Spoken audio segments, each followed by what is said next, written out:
Good evening, race fans, and welcome to Podium Esports coverage of the second race for Season 6 of the Monday Night Racing Pro Series presented by Interstate Batteries. It is the Tufco 250k live from iRacing's virtual twin ring Motegi in Motegi, Japan. I'm Blake McCandless alongside my broadcast partners tonight in Kenneth Bueno and Jacob Hitz. It's good to be back after a week off. I would say last week we had a great opening race that y'all were very privy to last week. But good to be back here tonight, I'd say, Kenneth. Yeah, for sure. Glad to have you back, Blake, on our broadcast here for Twin Ring Motegi. It's a little different tonight, but last week, Jacob, we had a lot of carnage and a lot to talk about. It was the first race of Season 6, a lot of opening jitters, new drivers, returning favorites, and so much more. We had an unbelievable race all the way to the finish. It was a lot of yellows throughout, but when we had the racing go green, it was fantastic. A lot of great moves, a lot of drivers really wheeling those COT cars around Talladega Superspeedway. And Garrett Smithley, what a story for him to get his first win in a very long time in his Monday Night Racing career. Certainly a lot of fun, and it was crazy to watch that final restart. And now going into Twin Ring Motegi, a whole different challenge. Reunited, and it feels so good to have the three of us back here ready to go. And I tell you what, after last week at Talladega, I think we pretty much got what we expected out of the COTs. Wild racing toward the end of that deal, and coming away with relatively an unexpected winner in Garrett Smithley. Some may have expected it, but I mean, all of our picks, we didn't pick Garrett Smithley last week, thinking that somebody else would get the better end of that. But we'll see how not only our picks do tonight, but we'll see how the racing is tonight. I know I talked with David Schildhouse earlier on this afternoon, and he was really kind of up in the air as to how this race was going to go. It's not like Talladega where everybody owns the track, everybody knows how races go there relatively. Not a lot of guys have experience on this racetrack, especially in this car, even though it's on the official schedule for this season on iRacing. It's not a track that a lot of drivers have experience at, or maybe even bought before tonight. I can speak to that, but we'll see how things go. Managing the right front tire seems to be the key so far throughout practice and in discussion with some of the drivers. Yeah, managing that right front going to be very important. I think the rear tires as well. I ran this a little bit earlier on, and you're going to have to do that, especially down in 3 and 4. Where shifting, I think, especially with this combination, going to come into play for sure. But one thing, we were lucky enough to catch up with a number of our drivers before the season started, and we were kind of able to ask them early on. Of course, we're one race into this season, but what were their expectations for this year? Let's check it out. My expectations going in for Season 6, similar to kind of all the other seasons, really put in a decent amount of effort and hope that we're in the right place at most of the races, not only contending for the win, of course, but at least top 10s, top 5s. That's what's going to help carry us on to later in the season when we get to the playoffs. The goal is to make the playoffs, as we have for every single year been in this series, and of course have a chance at the championship 4 when we end up at Homestead. So expectations are just that: make the playoffs and have a chance for the championship. Consistent finishes. I feel like I hadn't had that the past couple of seasons, whether it was just bad luck on my side or making a dumb move here and there. So especially with the new field or added field that we're going to have this year, the competition is just going to keep getting better and better. So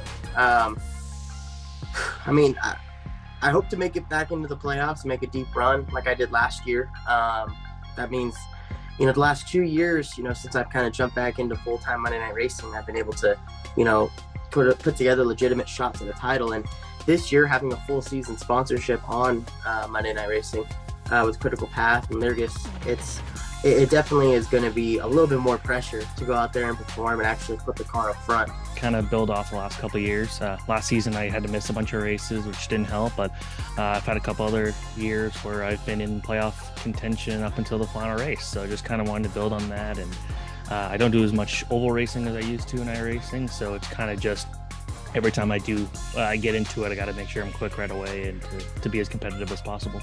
I hope to get the championship instead of finishing runner-up this year. Expectations for Season 6, honestly, I'm looking forward to the new names that we got going in to the season, the returning faces that are coming in as well. I'm just looking to have another solid season hopefully get a little bit closer to playoff contention than I have the last couple of seasons, and try to make my way back to the championship four. It's going to be a championship. I mean, we've gotten so close 2 years in a row, and I think this is the season that we need to win a championship, or we're just going to be known as the championship four choke artists.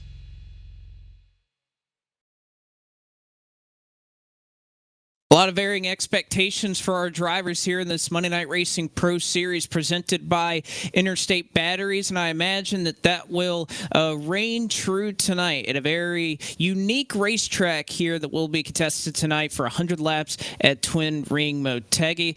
We'll see it and be right back on the other side of this break as the last couple of minutes of practice wind down. Qualifying is up next here live on Podium Esports.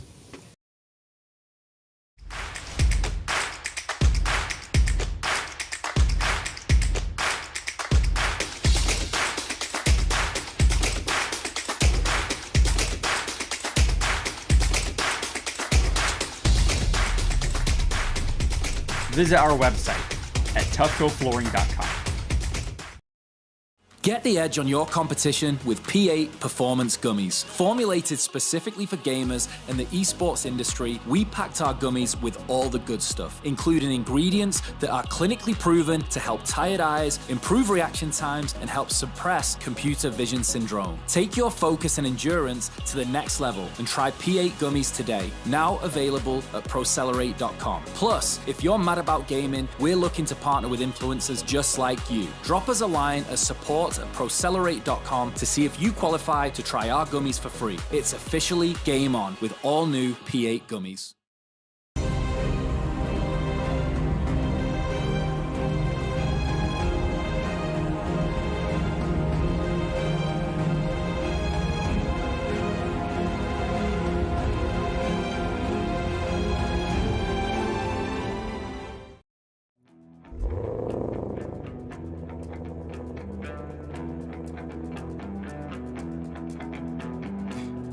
I ain't trying to bring you down, but for real, you might as well give up now. Think you got a chance, but I don't see how. Got a real tight grip when I hold that crown. My life been good and bad and all around. The more things I lost, the more I found. Everybody wanna be like us, we don't stop, cause the top just ain't enough. I'm the first one in and the last one out. Whoever owns the place gotta drag me out. Came here ready to fight on this night, you better just run for your life.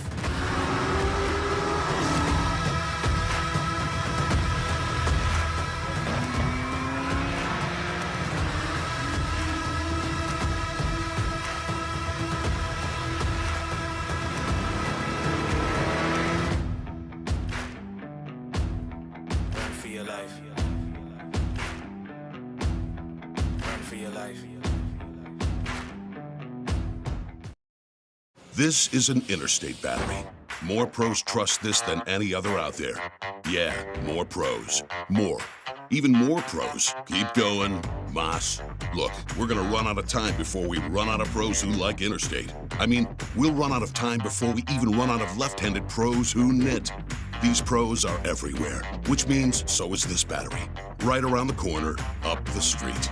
Everywhere. Interstate batteries. Outrageously dependable. Back with you here live tonight from Twin Ring Motegi for what is sure to be an exciting second round of this season of the Monday Night Racing Pro Series presented by Interstate Batteries. And while the drivers are getting ready for qualifying here, we're just mere moments away, about 10 seconds as a matter of fact, from getting qualifying started. Guys, I think one exciting thing that we're able to do this year that we weren't able to do last year is be able to make our picks. And we're going to keep a tally throughout the season, make it a little friendly competition amongst all of us up here in the booth. So I would say after last week, pretty solid for most of the booth here. Of course, we have a couple that are down in the 0-point range after last week, but you know what? Not mentioning any names, but Jacob and I aren't down there. I'll just say that. But anyways, yeah, I went with Balicki last week, but let's get our picks out there for this week. Who are you guys going with? Well, you didn't have to subtweet because I'm already at the bottom of the list. I knew it was going to take points at the time the first week was over from Talladega Super Speedway, but I'm going to go with maybe a safer pick. David Schildhouse this time around in the number 20 machine. He does well, relatively well in these ARCA Menard Series machines. Obviously, with the fact that we're at Twin Ring Motegi, it may throw a wrench in the entire strategy for every single driver in the field. At Schildhouse, one of the better ones at saving tires in the long run, a very disciplined driver. And when I think about shifting here at Twin Ring Motegi in the corners, I think about Phoenix with the next gens a couple seasons ago, which was a race that Schildhouse went to victory lane in. So I'm going to pick Schildhouse to take the checkered flag tonight from Japan. Good reasoning there, Kenneth. So David Schildhouse, the pick for Kenneth Bueno. Jacob, looks like you're going with Chase Cabry. Yeah, and, you know, new driver. We didn't really pick into the new guys last week. All four of us. Well, actually, Blake, you picked Josh Bilicki, and I think technically he is one of the newer ones, at least doesn't have as much experience. Right, but this week we're going brand spanking new. Watching the qualifying race before this to determine which drivers are going to get in that are outside the top 35 in points from last year. Chase Cabry thumped the rest of the field. Fastest in practice, fastest in qualifying, ran away with the lead. I'm pretty sure he led every single lap in that qualifying race. He's fast. He didn't set a lap in practice here, but we'll see how he does here in qualifying. He was fast last week at Talladega too, kept the car clean toward the very end, and in talking with David Schildhouse, he liked the way that 39 might be able to drive today. I'm picking Chase Cabry in the 39 to get it done. And all the way down there in the end, you could see Eric Eastep electing to go with your defending series champion, and Presley Sora thinks that he's going to be able to get it done tonight and lock his way into the Season 6 playoffs to kind of piggyback on that championship last season. For me, I'm going with somebody that has experience in this league and is winning, because Twin Ring Motegi, this is going to be a track, guys, where I think you're going to see a big spread and who has the speed. They're going to dominate tonight. I think Colin Fern's going to be one of those drivers, and who knows, we may just see him up front in victory lane tonight here at Twin Ring Motegi. And speaking of the track, Kenneth, I'll throw it over to you for our track analysis. I think this is pretty beneficial, pretty educational for all of us, because I think we're all trying to learn this place together. It definitely is. It's somewhat of a mix of Gateway, maybe a little bit of Darlington. It's a 1.549 mile, 2.493 kilometer shaped oval. It is not necessarily a typical oval that we'd be accustomed to seeing in this Monday Night Racing League, or even on the oval calendar for many NASCAR cars. Even in iRacing, it doesn't show up all that often. Located in Motegi, Japan, opened back in 1997. But the main thing you're going to have to look at, the 10 degrees of banking in turns 1 through 4, and you look at the different shape on one end through the other. It's similar to Darlington in that aspect. Turn 1 and 2, a lot wider. Takes you a while to get to this corner to get up on the back straightaway. It's a little bit of a sharper radius in 3 and 4, so you're going to have to slow down a little bit more. Make sure you are pointed with your car as best as possible. It's going to provide for a very interesting challenge, and probably a lot of guys like going down to that very white line at the very bottom of the racetrack. This track is interesting. The last time we raced it here in MNR was Season 2, race number 3 with IndyCar. So bring in ARCA, and it's a completely different show.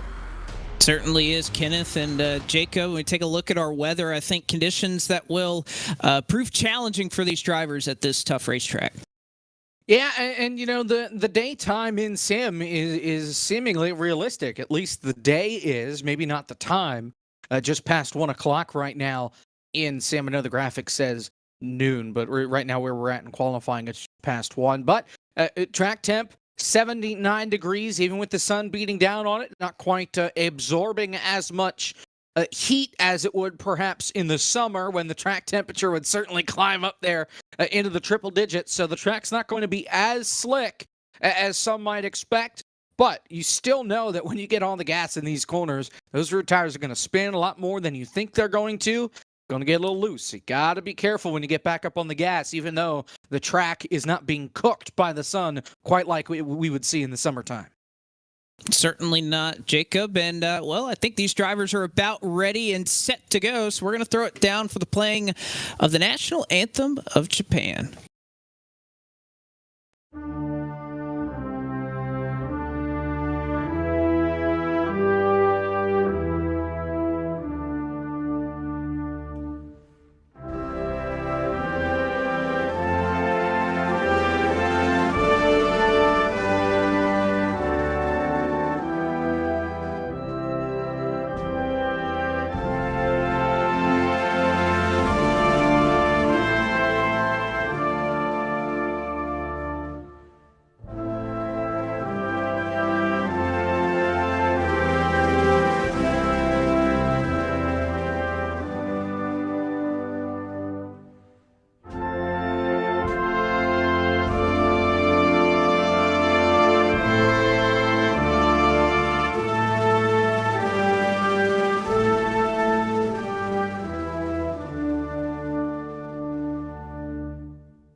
And with that, we are set to get things rolling here. Qualifying has wrapped up, and it's looking like on the front row tonight is going to be somebody who has been here a time or two in Monday Night Racing competition. That is James Bickford, representing the Charlotte Phoenix. A 36.521 second lap around the Twin Ring Motegi. Tonight, it's going to be him alongside Chase Cavery making up row number 1 tonight. Raja Caruth, the only other driver in the 36.5 second bracket, will start at the inside of row number 2. Alongside him will be Will Rogers in the 4th position. Ryan Vargas will start 5th in the number 26 tonight, along with Presley Sora, Eric's Pitt, who will start in the 6th position. 7th will go to Alex LeBay alongside Josh Balicki, who will be rolling off from the 8th starting spot. 9th is Gary Sexton, and Corey Heim. Kenneth will round out the top 10. Well, your pick, Blake McCandless. Colin Fern will roll off P11 tonight with a 36.683. He will have rookie driver Joey Padgett to his outside. Padgett did a phenomenal job at the COTs at Talladega 1 week ago. We'll see if we can continue that stride of momentum. DJ Cummings rolls off in P number 13. He will have season number 4 champion Adam Cabot in the number 17 to his outside in P14. 15th and 16th will go to Gabe Wood in the 50, and last week's winner, Garrett Smithley, in the number 78 for Team BJ McLeod. Anthony Alfredo, who finished 3rd the last time we came to Twin Wing Motegi in M&R, he rolls off 17th. He will have Preston Partis P Money to his outside in P18. Ronnie Osmer in the 55 will be 19th, and rounding out your top 20 will be the number 96 of Michael Fisher. Further on back, Leighton Sabile making his way out to the track this season. He'll start in 21st. Max Kinnon will start in the 22nd starting spot. Nick Olson will start 23rd. 24th goes alongside his Grit Esports teammate in Robbie Lyons. Bailey Turner will start 25th tonight. 26th will be Reed Wilson. Starting in 27th tonight, the 884 machine, that is DJ Powell. 28th will go to David Schildhaus, so he'll have a ways to go to make his way to the front of the field. Jeff Green starts in 29th, and Justin Malillo for Traction Speed Incorporated rounds out your top 30.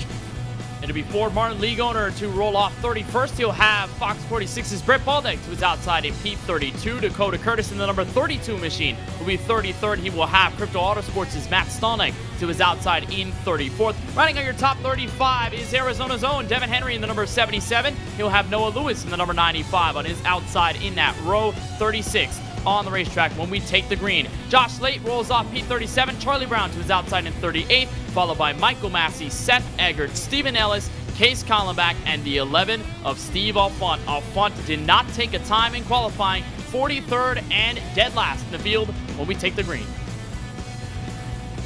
So 43 drivers set to contest tonight. It is a full field, Kenneth, as we take a look at our race analysis for tonight's Tufco 250k.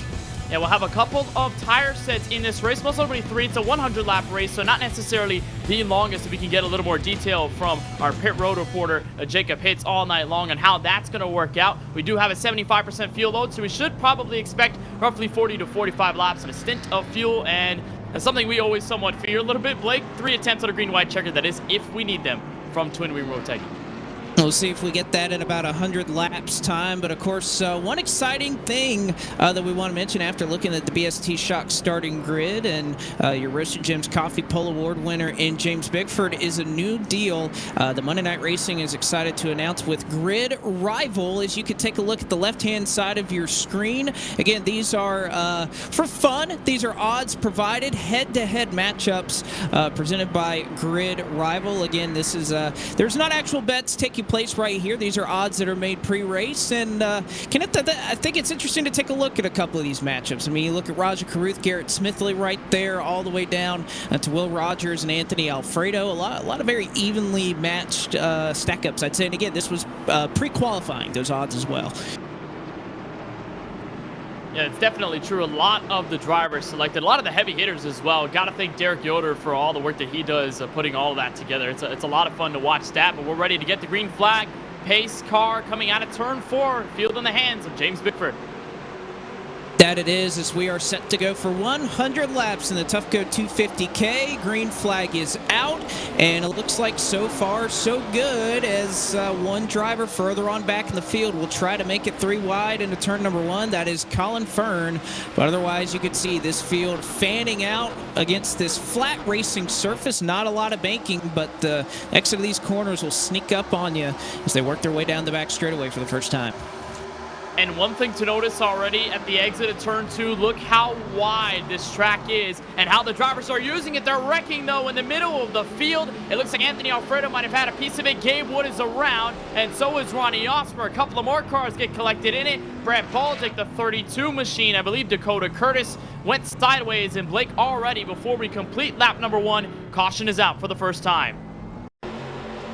Getting into turn number 3, it looked like the initial contact, I believe, with what you said was Anthony Alfredo looked to get in the back. You'll see the 33 car of Alfredo, that blue machine, getting into the corner. You can see makes a little contact with Adam Cabot.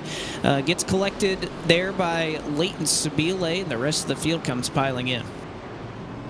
Yeah, it looked like it was going to be a tough scenario, Blake, even if the 33 of Alfredo hadn't gotten into the 17 of Adam Cabot. Here's a look at David Schildhaus, who has a view further back in the field. He sees the smoke pile up. He goes all the way to the outside. Good thing about this track, there's a lot of space, but then gets knocked by the 66 machine of Reed Wilson as he was careening against that outside wall. And Schildhaus, my pick, already with some damage. But as I was mentioning there with Alfredo, it looked like Sabile tried to force it 3 wide. And there really wasn't going to be enough space for it in turn 3, so it was just a tough scenario. Everybody stacking up, a big old sandwich, and we got our first caution of the night. Well, we weren't able to make a complete circuit here before we get our first pause in the action here tonight. As you're right on board right there with your race leader. That is Chase Cabry, who actually was able to make the pass on James Bickford before the caution flag came out. Jacob, I'm sure it's there's a lot going down there on pit road. An interesting opening lap, to say the least. Yeah, about a dozen cars, Blake, are coming onto pit road, getting the damage looked at. Looked like some left front damage on the front end of the 20 of David Schildhaus. They'll go to work on the left side, and it looks like they're just going to fix the damage on that 20. You only have 3 sets of tires behind pit wall, so if you take tires here, you are digging yourself a big, big hole. Most everybody just getting the damage fixed. I think Bailey Turner here, let me flash back in time to his pit stop. He did not take tires, even though he was in the box for 14 seconds. He just fixed the damage on that car. Schildhaus still sits on pit road as the field is halfway down the back straightaway. And Schildhaus said that he thought that he had a really good chance tonight. Wasn't all that quick in practice, struggled in qualifying, stuck in the weeds back there, nowhere to go with an early crash, and David Schildhaus is going to be making a back-to-front challenge here. The field's in turn 4 right now. Schildhaus is still sitting on the pit lane trying to fix the damage to the left front of that number 20 Chevrolet. The field's off turn number 4. He's got to go now if he wants to stay on the lead lap. Now they finally let him go down the pit lane, just a couple of car lengths in front of the pace car. And we'll see if he's able to get out. I believe he will. Again, actually, he's going to head on up to 65 miles an hour, which I believe is above the pace speed here at Twin Ring Motegi. So probably taking a voluntary speeding penalty. Kenneth, I know that's something that you do every now and then. He'll take the EOLL as long as he's not put a lap down. He will. That is definitely a trade-off that he is willing to have right there. As far as the cause of the caution, we're hearing that it is car number 33 that will be given the incident for that one. So Anthony Alfredo, his first strike of tonight. If you don't remember the rules, it's 2 strikes and you're out in terms of the amount of wrecks that you can cause here tonight before you're parked for the evening. So Alfredo will not lose any spots. He will retain his running position right now, which is in the 17th spot on the inside of road number 9 for this restart. But not a whole lot of wiggle room there, Kenneth. He gets one more incident, he's done for the night. Yeah, there's no wiggle room at all, so he needs to be very careful about what happens and how he deals with the entrance, most notably into turn 3 this time by, because that was the trouble spot for him. Lap 1, hopefully it's not for the rest of the night, with field going to be in the hands of Chase Cabry, James Bickford to the green. see Cabry and what type of start he's able to get. He gets a very good jump there on the inside. Green flag back out. Lap number 5. See if we can get through this one, as you can get a wonderful shot of what these drivers going through here. And despite the fact that this racetrack is wide, Kenneth, the racing line is relatively narrow. You'll see a lot of space here, how wide this racetrack is, but not a ton of it is able to be used to make speed. As you can see, they're 3 wide further back in the pack. And it somewhat reminds me of a new Texas, just how wide the track is, but just how much unusable racetrack that there is on the outside of the racing groove, where you really can't make up a lot of speed. But the good thing here is that you can make moves like you're seeing a little further back in the field for 3 wide action, potentially 2 wide here, as Presley Sora now is under fire here. It looks like between himself and the 7 of Will Rogers. But you're right, not a lot of space here, but just everybody scrapping and fighting for that inside line. It's the fastest way around this track. Now look at the move just set by Ryan Vargas in the 26 to the inside of Rogers. He'll go. That's a pass, or an attempted pass, for P5. Oh, and we got trouble up front. Raja Caruth goes around, I believe, contact with James Bickford. No caution as he spun to the outside. Kept it against the outside retaining wall. No caution, so Caruth going to try to get turned around. You could see him doing so right there, but unfortunate for him, gets tagged. And yes, it was in 3 and 4. James Bickford just got back to the gas right in the center of the corner earlier than Raja Caruth, and Caruth just, I mean, there's nothing he could do right there, Kenneth. Definitely not. The space runs out. Bickford closes it and then just gets into the back bumper. And one thing about these ARCA cars that we pointed out, most notably at Legacy Daytona last season, was the fact that you cannot properly give a rear end shove to a driver. Even in the middle of a corner like this here, Twin Wing Motegi, you put your nose into the rear end, the car lifts off the ground in front of you, and in Caruth's situation, there is absolutely nothing he could do. His car just gets sent around, and so unfortunate there. But what's even more unfortunate for Caruth is that no caution came out, so Bickford going to hold on to his spot for now, at least where he fell back. And then Caruth basically having to pick up from all the way in P40 on the track. Tough break early on. Well, no incident for that, or no caution for that incident, I guess I should say, Jacob, but I don't think Raj Caruth is any more pleased because of that. He is not. He wasn't even to a full stop up against the outside wall when he came over the radio and said, great job.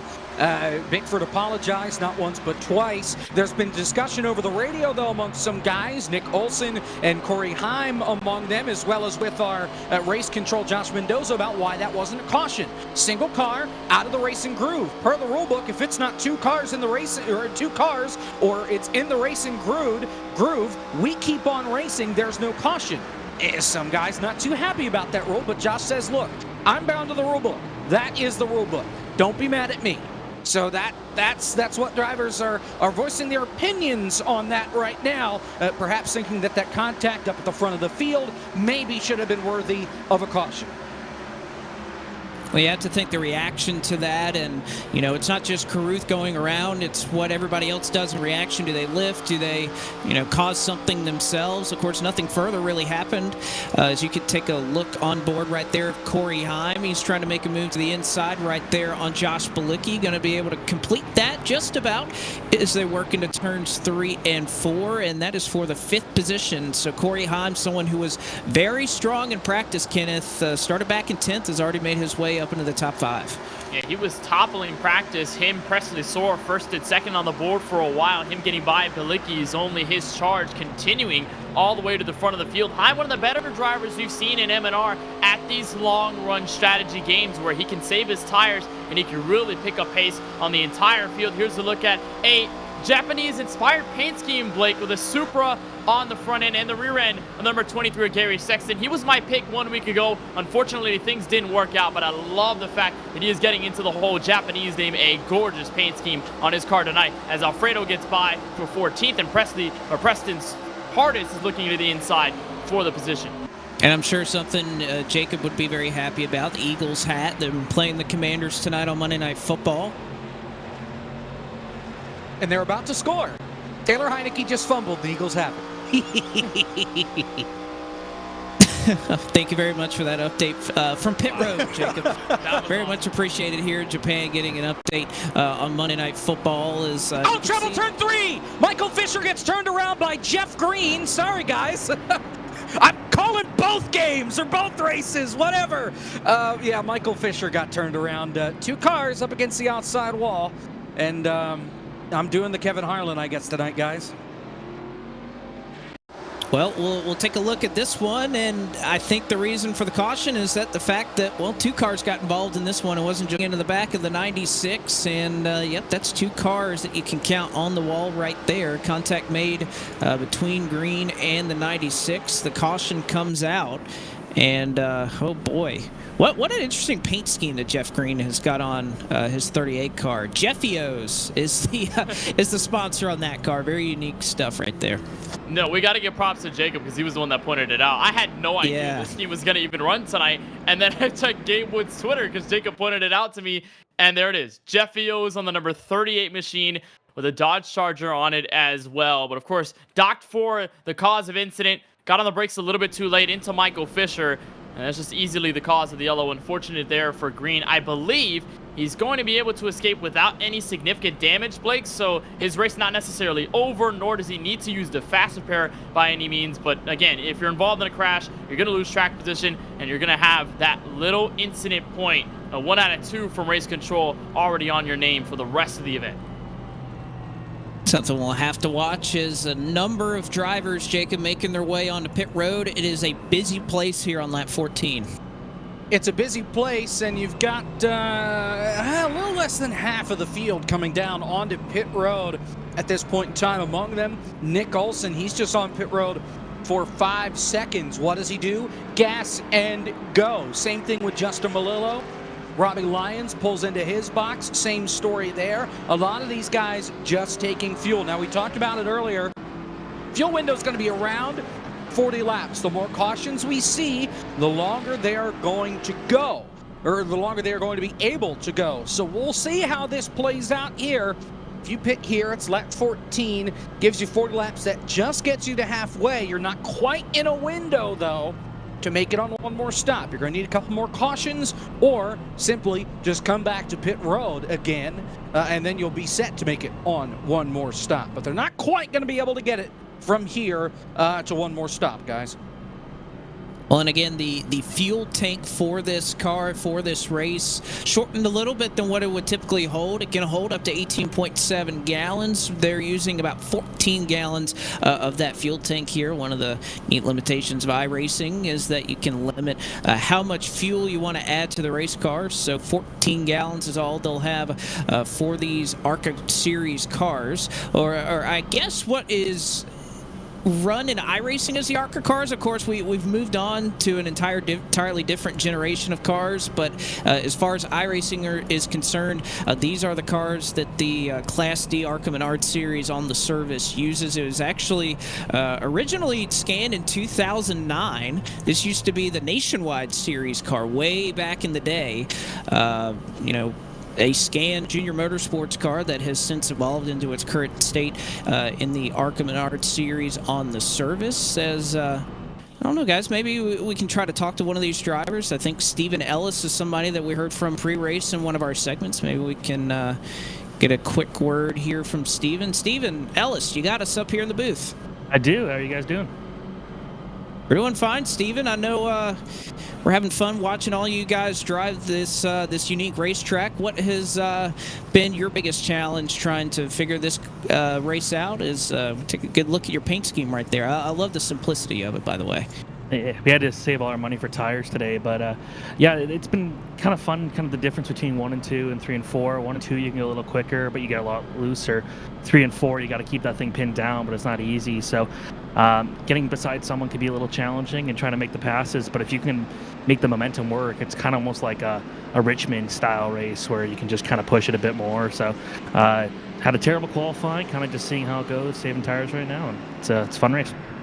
It's working out for you. Started 41st. You're already up into the 26th position.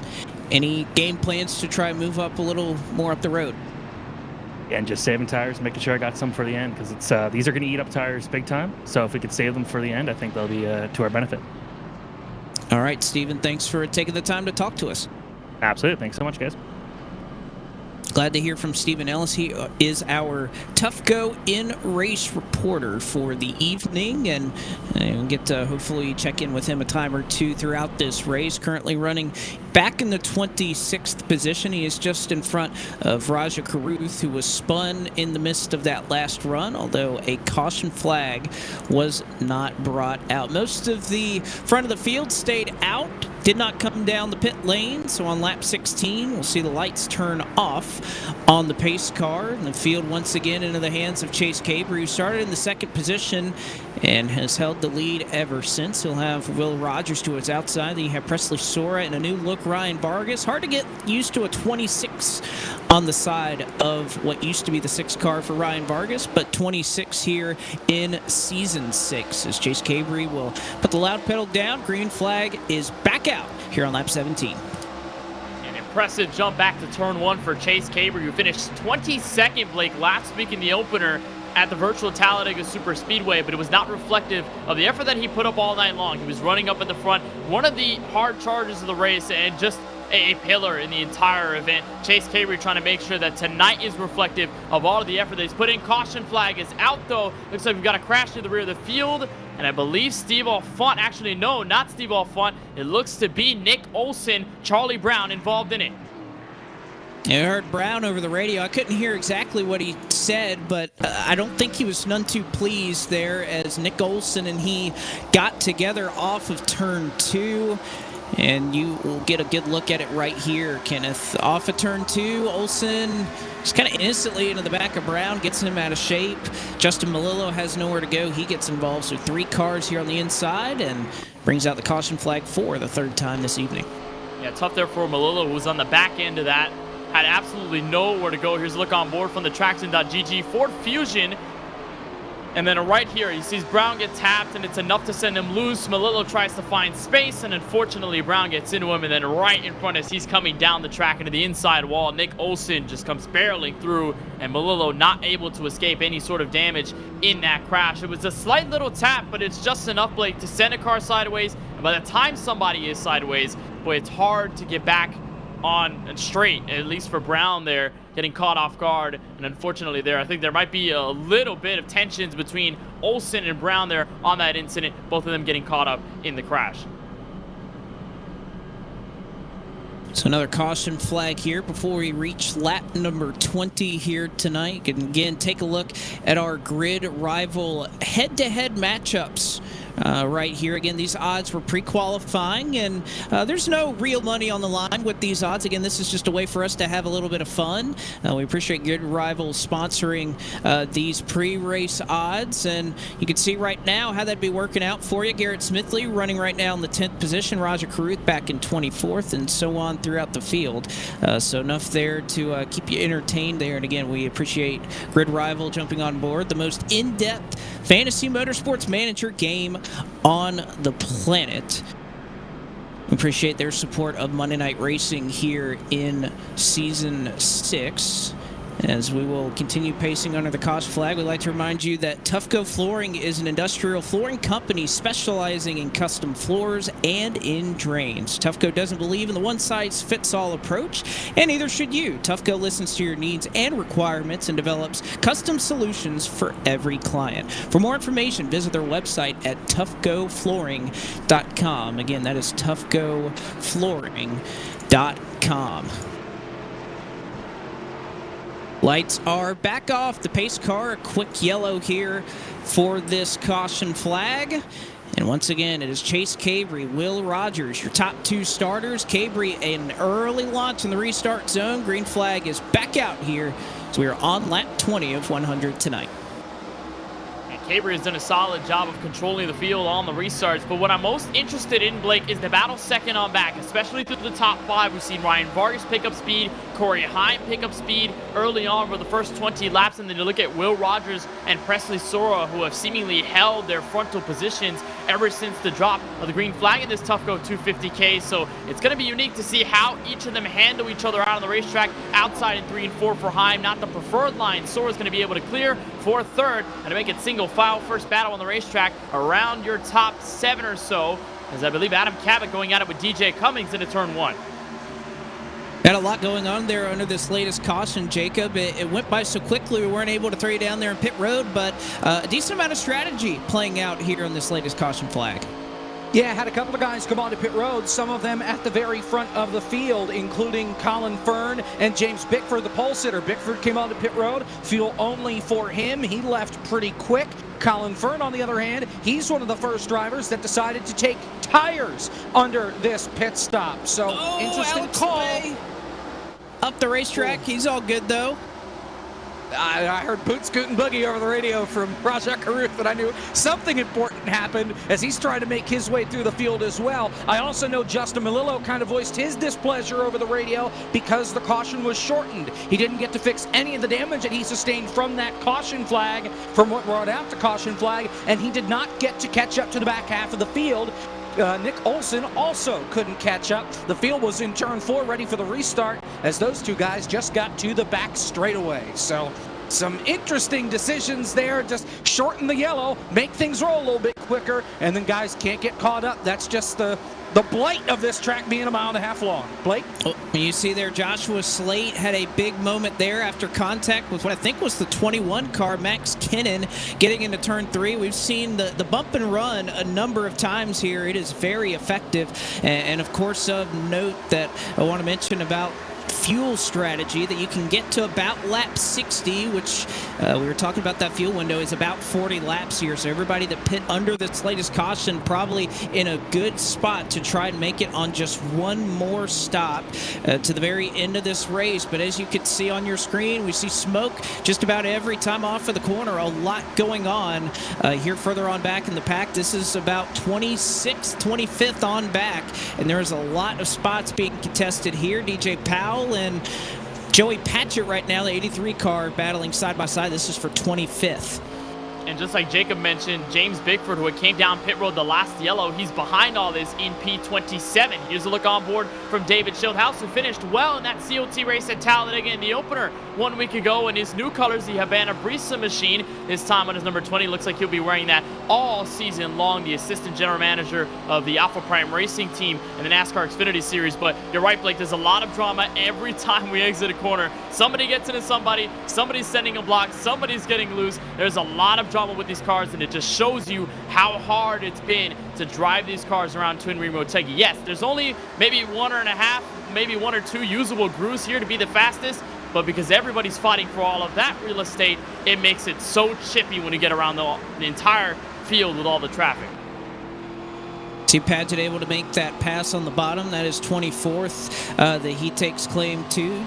Look on board here, Dakota Curtis a little further on back in the field, currently running in the 17th position.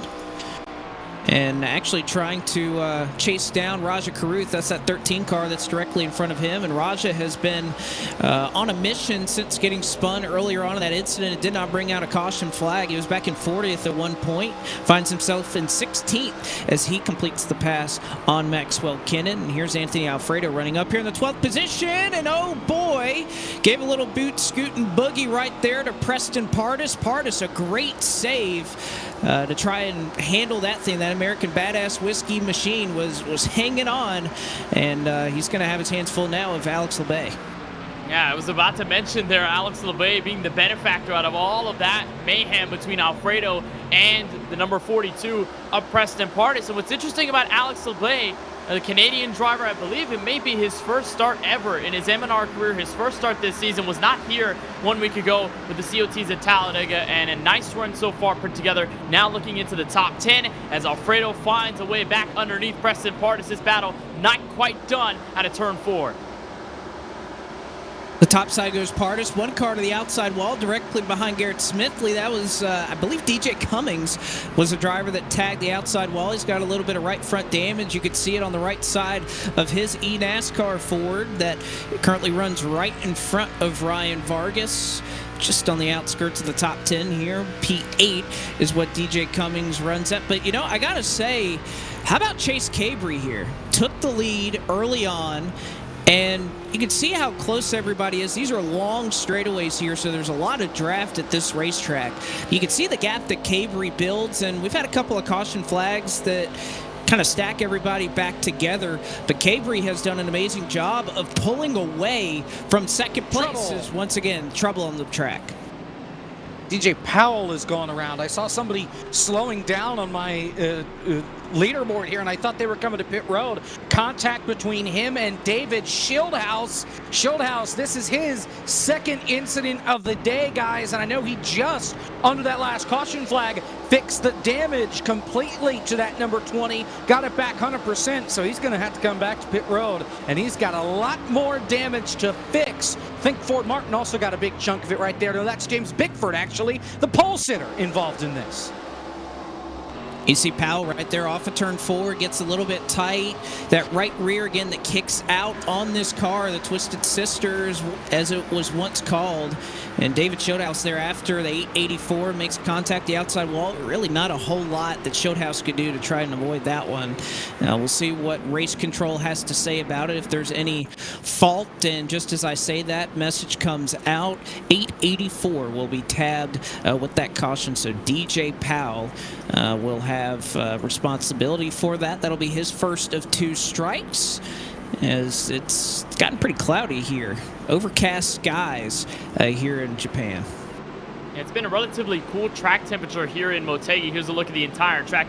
And this is why Twin River Motegi is such a unique racetrack, especially in this Monday night racing schedule, because you look at the oval on the outskirts, and then you just see the entire road course all together that goes underneath. There's a bridge there that goes underneath the entrance into turn number 3. So it is definitely a wacky racetrack, but in a fun way. You've got a lot of different styles of racing to put together here at this track. And one thing to note, your leaders are on pit road. Jacob, anything from the guys coming in this time?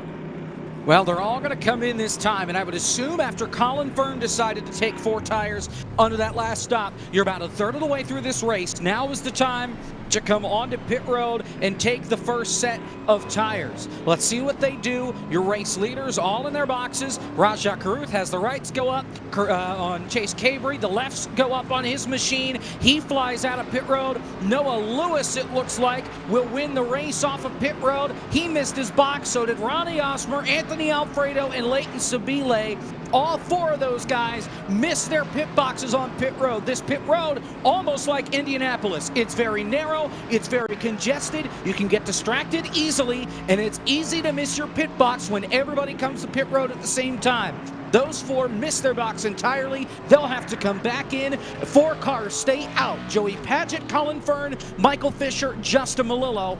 At least 3 of those guys have fresher tires on their race cars, if not all 4.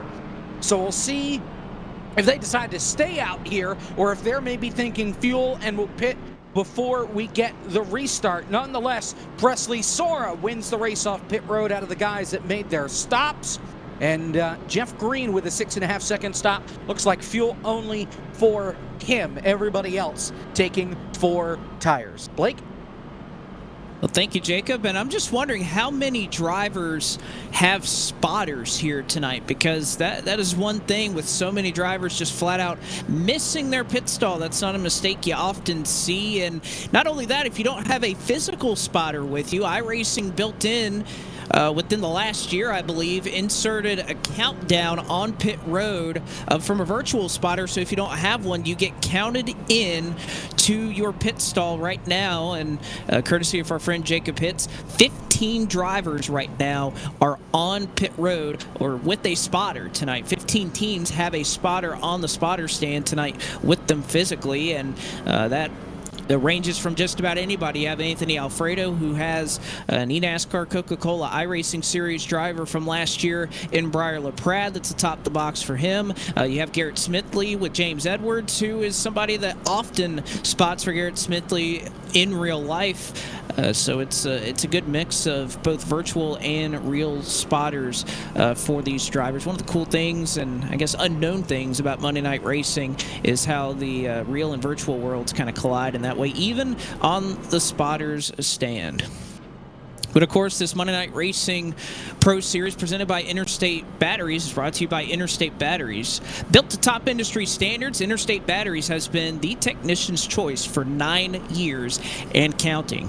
Powered by a distributor network of 300 wholesale warehouses and backed up by more than 150,000 dealers around the world, as well as 200 all Battery Center franchise stores, Interstate seeks to deliver the most trustworthy source of power to the world every single day. Interstate Batteries, outrageously dependable.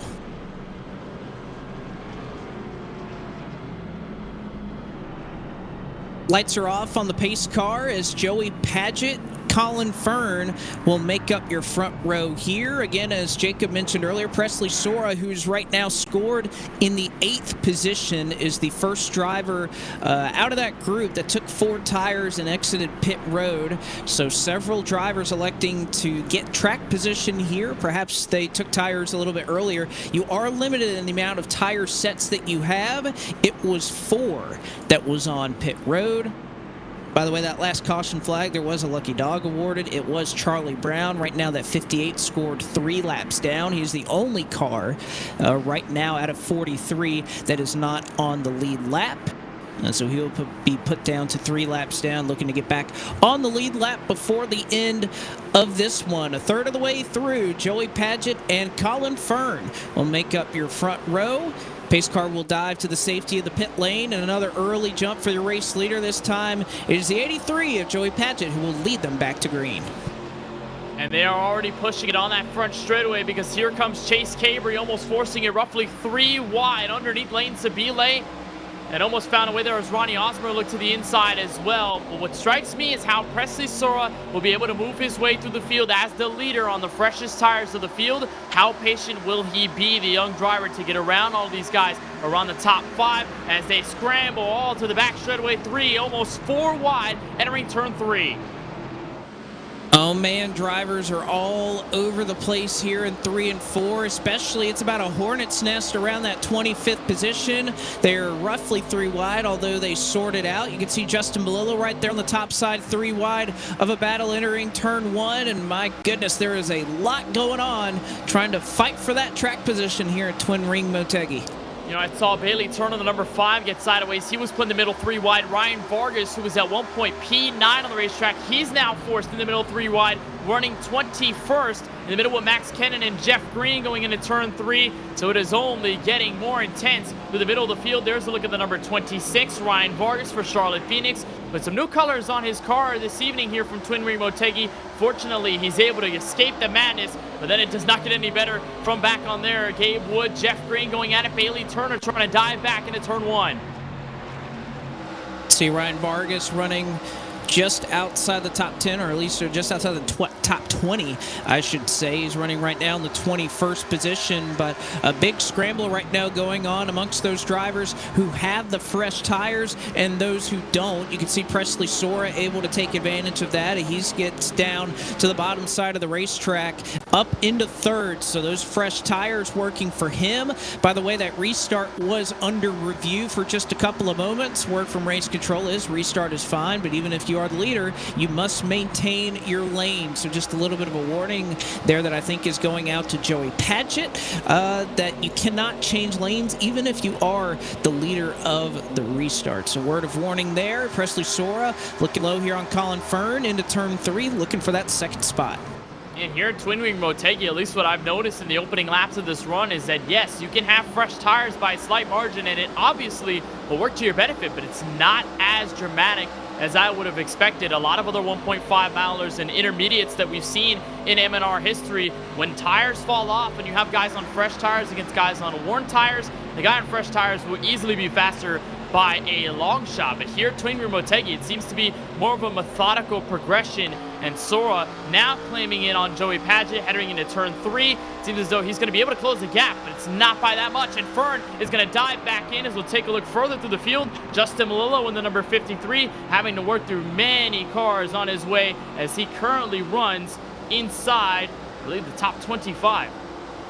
Battle for the race lead. Now Sora has made quick work of both Colin Fern and now Joey Padgett, and not much of a battle put up by the 83 as he'll hang on for just a moment there on the outside, but Presley Sora, the Shaq I-Gear Chevrolet, looking to get clear off the corner. Oh, almost into the wall is Joey Padgett there off of turn number 2, so Sora will inherit the lead. But Kenneth, this is one of those things that I think helps those drivers who are on those older tires, is the fact that this is such a long racetrack in terms of the straightaways are very, very long. There's a lot of Crash! Turn 4!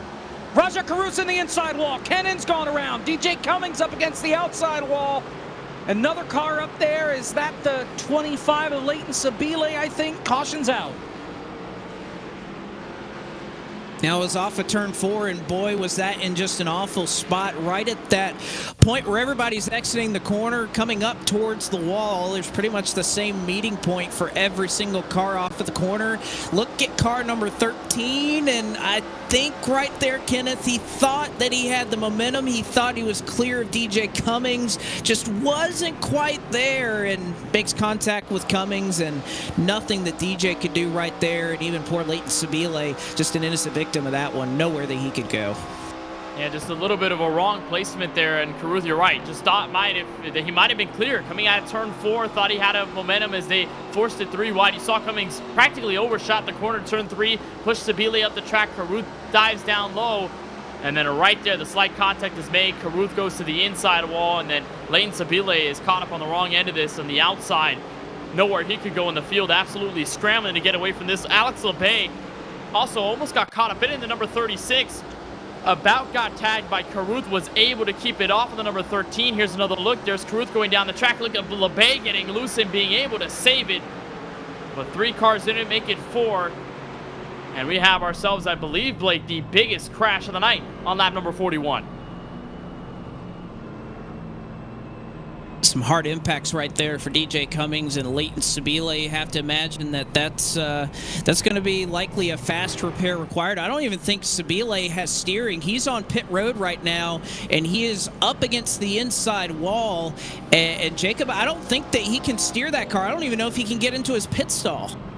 Yeah, major issues here for Leighton Sabile in the 25, and he's going to try and kick it off of the wall and maybe get it into a spot where they'd be able to service that car. He's now got it in reverse. He's got to be careful, though. He goes too far back. He could get disqualified by iRacing, just trying to angle it into his box. And you're right, the steering on that number 25 is gone, and he's doing everything he can to try and get it into the right spot.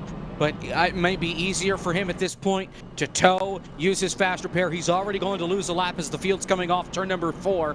Had a couple of other guys come on to pit road here under this caution flag. Joey Padgett, Ronnie Osmer. Osmer bounced it off the fence. Remember, he was one of those guys that stayed out, rather pitted, and missed his pit stall. Same I think he might get it this time. He might get it. He might be far enough to the right. He's in. Oh, no, he wasn't. He's so close. I tell you what, he is fighting like crazy. Oh, I think he's got it this time. Yeah, I thought he was in that last time goes. just because the clock started rolling on the iRacing or on the ATVO timing screen. The clock started rolling, and he was in the box, and then he started to move again, and it went away. So he gets it set now, and he'll change tires, take the fast repair, get back out there. But he has lost a lap at this point trying to get that damage repaired. A rough night for Leighton Sabile. Was one of the guys that got his way in through the promoter's choice, as he had to race his way in. Didn't make enough starts last year, wasn't in the top 35, was not in the top 6 after the qualifying race, so he got in based off of provisional, and he had a strong car, just got the bad end of that deal there to bring out the caution. Well, again, good for him. Again, the commitment there saved him the time it would have taken for him to take a tow. So he did a good job there fighting through that, and again with no steering, trying to get that car in the center of the pit lane. So good job there for Leighton Sabile. As you said, he will lose a lap, but one caution, he'll be back on the lead lap through virtue of the lucky dog. So way to fight through right there, Leighton Sabile. Again, we'd like to remind you that Grid Rival is the most in-depth fantasy motorsports manager game on the planet. Grid Rival is full of engaging features that bring a new level of engagement to your favorite racing series. Grid Rival is proud to support Monday Night Racing, and you can check them out on the Grid Rival app in the App Store, Google Play. If you happen to have an Android, I know I usually like to play these fantasy games. I will have to check it out. I love doing that for racing in real life, and just, I don't know, that fantasy football, pretty much anything. I like to make the games a little more fun, I guess, Kenneth. Yeah, it adds a little more layer to the fan experience. It gives it more excitement. It feels like there's more on the line, and there's a look at the featured matchups there on the left. We've seen them a couple of times tonight. We already know from some of them who's the benefactor, who's winning right now based on the odds, or just based on how this race is played out from Twin Ring Motegi. I'm terrible at fantasy personally. I like to do it though because it just adds a lot of fun, and I'm very happy the Grid Rival, Derek Yoder, all of their hard work to put all this together for all us here at Monday Night Racing to add a little more excitement and give ourselves a chance to kind of mentally bet on the field and how they'll do. We'll see right there. Of course, we had our picks a little bit earlier. Mine right now is in that second position on the outside of road number 1. On the inside, you have Eric Eastep's pick in Presley Sora. They elected to stay out on the racetrack this latest caution flag as we are getting close to approaching halfway here. Sora able to scoot away. They are wrecking! Oh, brother. Josh Slate was around. Oh, man, Alfredo. Back. They are still piling in. Shieldhouse, Jeff Green. Track is blocked. They This just did reminds not me. go. This reminds me almost of a Dover wreck in a way, just with the wall, the inside wall, the outside wall. The track kind of blocks pretty quickly right there, and I'd like to see where this all started, if it was a missed shift or just somebody didn't get going. I'm not quite sure. We'll take a look at it, and looks like contact right there. It was Josh Slate and Bailey Turner, I believe. Oh, yeah, Slate got hit from behind. That's the 32 of Dakota Curtis. It just got hit, and it all started really, I believe, with Ryan Vargas in the 26 and the 21 of Max Kennan. Watch here with the 21. Look how he hits the brakes once and then twice, and then Slate has to react, and then into the back end, Dakota Curtis goes, which tags Bailey Turner, tags Gabe Wood. They're able to escape. Dakota Curtis is unfortunately not able to escape. And then there's Anthony Alfredo, David Shieldhouse, and even more so. And I mentioned last caution, that was the biggest wreck we've seen tonight. Well, this one tops the cake on a restart confuddle. Oh, man, Curtis, a hard hit right there. Same thing for the 33. You can see him kind of coming in late and getting hit. That's Anthony Alfredo. Case Collenbach basically came to a stop, but hit the inside wall to do so. Shieldhouse again. It has been a long night for David Shieldhouse, and probably not too bad on the damage, but again, wrapped up in another one. Jeff Green. You see Brett Baldeck right there. And I got to say, this is one of those tracks, Kenneth, where restarting is not as simple as it seems. It kind of reminds me of Pocono, where you can't really see anything in front of you because the straightaway is so long. You're not coming out of a corner. You're not in a tri-oval, so it is hard to see other than really the one or two cars in front of you. You can't really get a feel for a stack-up unless you have a spotter in your ear basically yelling at you that it's happening. That's definitely true. And even with the space, I mean, you have everybody stacked up so closely together. It's so hard to anticipate when that's going to happen, especially on the jump. You know, we've seen clean jumps by the leaders many times before, but there's always going to be that guy in the middle of the field or even near the front and near the back that tries to get that advantage by the time they get to the green, and that's exactly what happened there. Everyone's a little too eager. They want to hop on the gas already. They want to make sure they time it perfectly because they don't want to lag behind, especially in a turn one where we've seen a lot of guys use the space here at Twin Ring Motegi to make 3 wide passes and go on the inside and a dive bomb. So you have to keep an eye out for that. They try their best to anticipate, and it all just creates a whole confusing mess, and it creates the caution that we just saw. Another stack up on restart, another yellow flag here at Twin Ring Motegi as we continue our coverage of the Monday Night Racing Pro Series presented by Interstate Batteries. We'll be right back with the Tufco 250k right after this.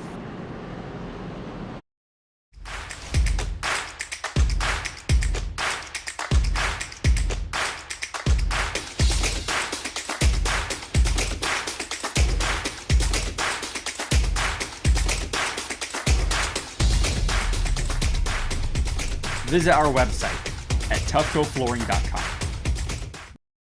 Get the edge on your competition with P8 Performance Gummies. Formulated specifically for gamers and the esports industry, we packed our gummies with all the good stuff, including ingredients that are clinically proven to help tired eyes, improve reaction times, and help suppress computer vision syndrome. Take your focus and endurance to the next level and try P8 gummies today. Now available at procelerate.com. Plus, if you're mad about gaming, we're looking to partner with influencers just like you. Drop us a line at support@procelerate.com to see if you qualify to try our gummies for free. It's officially game on with all new P8 gummies.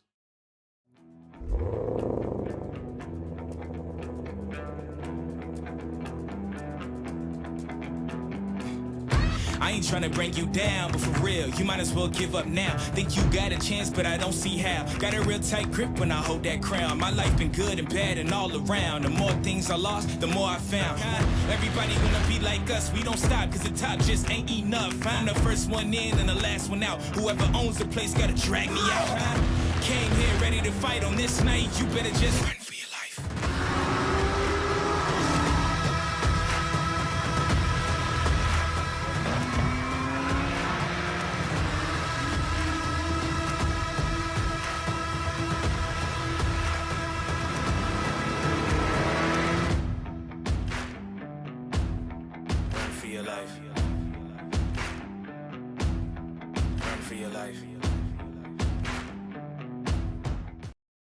This is an Interstate battery.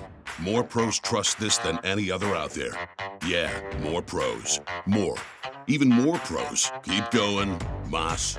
Look, we're gonna run out of time before we run out of pros who like Interstate. I mean, we'll run out of time before we even run out of left-handed pros who knit. These pros are everywhere, which means so is this battery. Right around the corner, up the street. Everywhere. Interstate batteries. Outrageously dependable.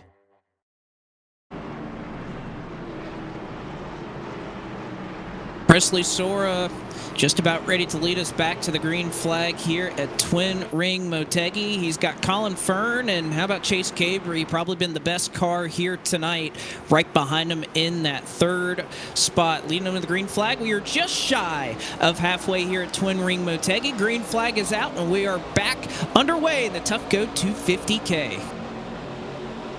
You got to watch here the entrance back to turn one for Colin Fern. Remember, he's been out on track for 30 laps and counting. The field around him around the top 5, 18 laps and counting. So, of course, a big difference on tire strategy. The cautions have helped Fern stay within the top 3. It's just whether this race stays green or not in Fern's case, whether he's going to be able to hold on and battle for the top 5. Corey Heim, Adam Cabot, the 51 and the 17, similar to what we kind of saw at the Legacy Texas Motor Speedway last season with the Xfinity Series cars. Heim going to be able to maintain even with the 17. Really the only big battle around the top 5 before you get to everybody, Blake, around that Hornet's Nest top 15 on back.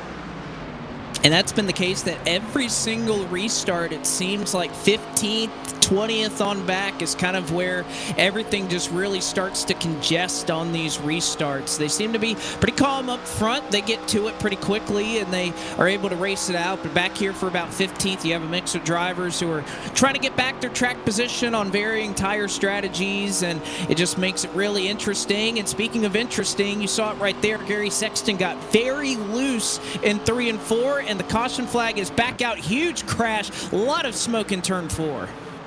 You see Jeff Green, Dakota Curtis involved in the mess. And Steve Alfont, you see him there in the 11, who started last in this field, 43rd, didn't take a time in qualifying in our session.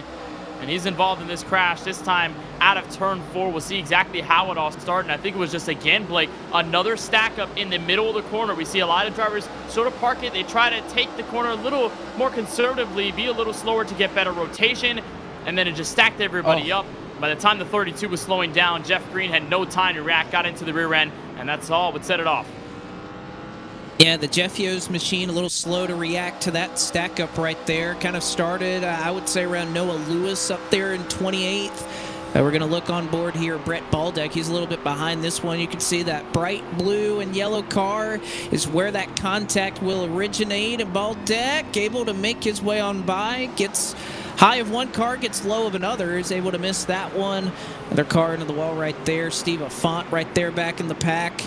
And, of course, that 32 getting the worst end of it in Dakota Curtis. He has a meatball flag, so required repairs on that 32 machine. We'll take a look at it one more time as Affont tries to make his way through, and pretty hard contact right there with Leighton Sabile. Yeah, hard contact there. Not sure if that's going to warrant a fast repair. And there was roughly 5 cars, Blake, out on the racetrack that had used their fast repairs. The most recent, I believe, was the 25 Elaine Sabile, who you see right in front of the 33 Anthony Alfredo at the time of caution. They all started to slow down. You see Sabile gets caught up in the stack up. He tags Alfredo, but Alfredo barely escapes the mess. Remember, he was in that big stack up on the restart a couple of laps ago. So thank goodness for Alfredo being able to escape all of that, as I believe we have drivers on pit road. We do, and not many takers, Jacob, but one big taker. That is Colin Fern, who relinquished his top 3 spot to come down pit road. Yeah, and an interesting call here by Colin Fern. Remember, he pitted a caution before everybody else when they decided to come down pit road and take tires. He pitted around lap 29. The rest of the field pitted around lap 39. So, makes sense that he's going to pit earlier than everybody else. He, with that pit stop, the 86 Colin Fern, just 8 seconds in the box. So what does that mean? Well, that means that he took fuel only, no tires for the 86. He's going to save a set. We saw this work, remember, in the playoffs last year where Colin Fern saved a set, and that was it. He was able to get back to the front at the very end. I think it's going to be tougher to do here because passing is that much tougher. By the way, Jeff Green has caused his second incident of the night. He has been given the old heave-ho by Josh Mendoza. 2 incidents caused and you're done. The Jeffio's machine going to have to finish this race behind the wall, guys.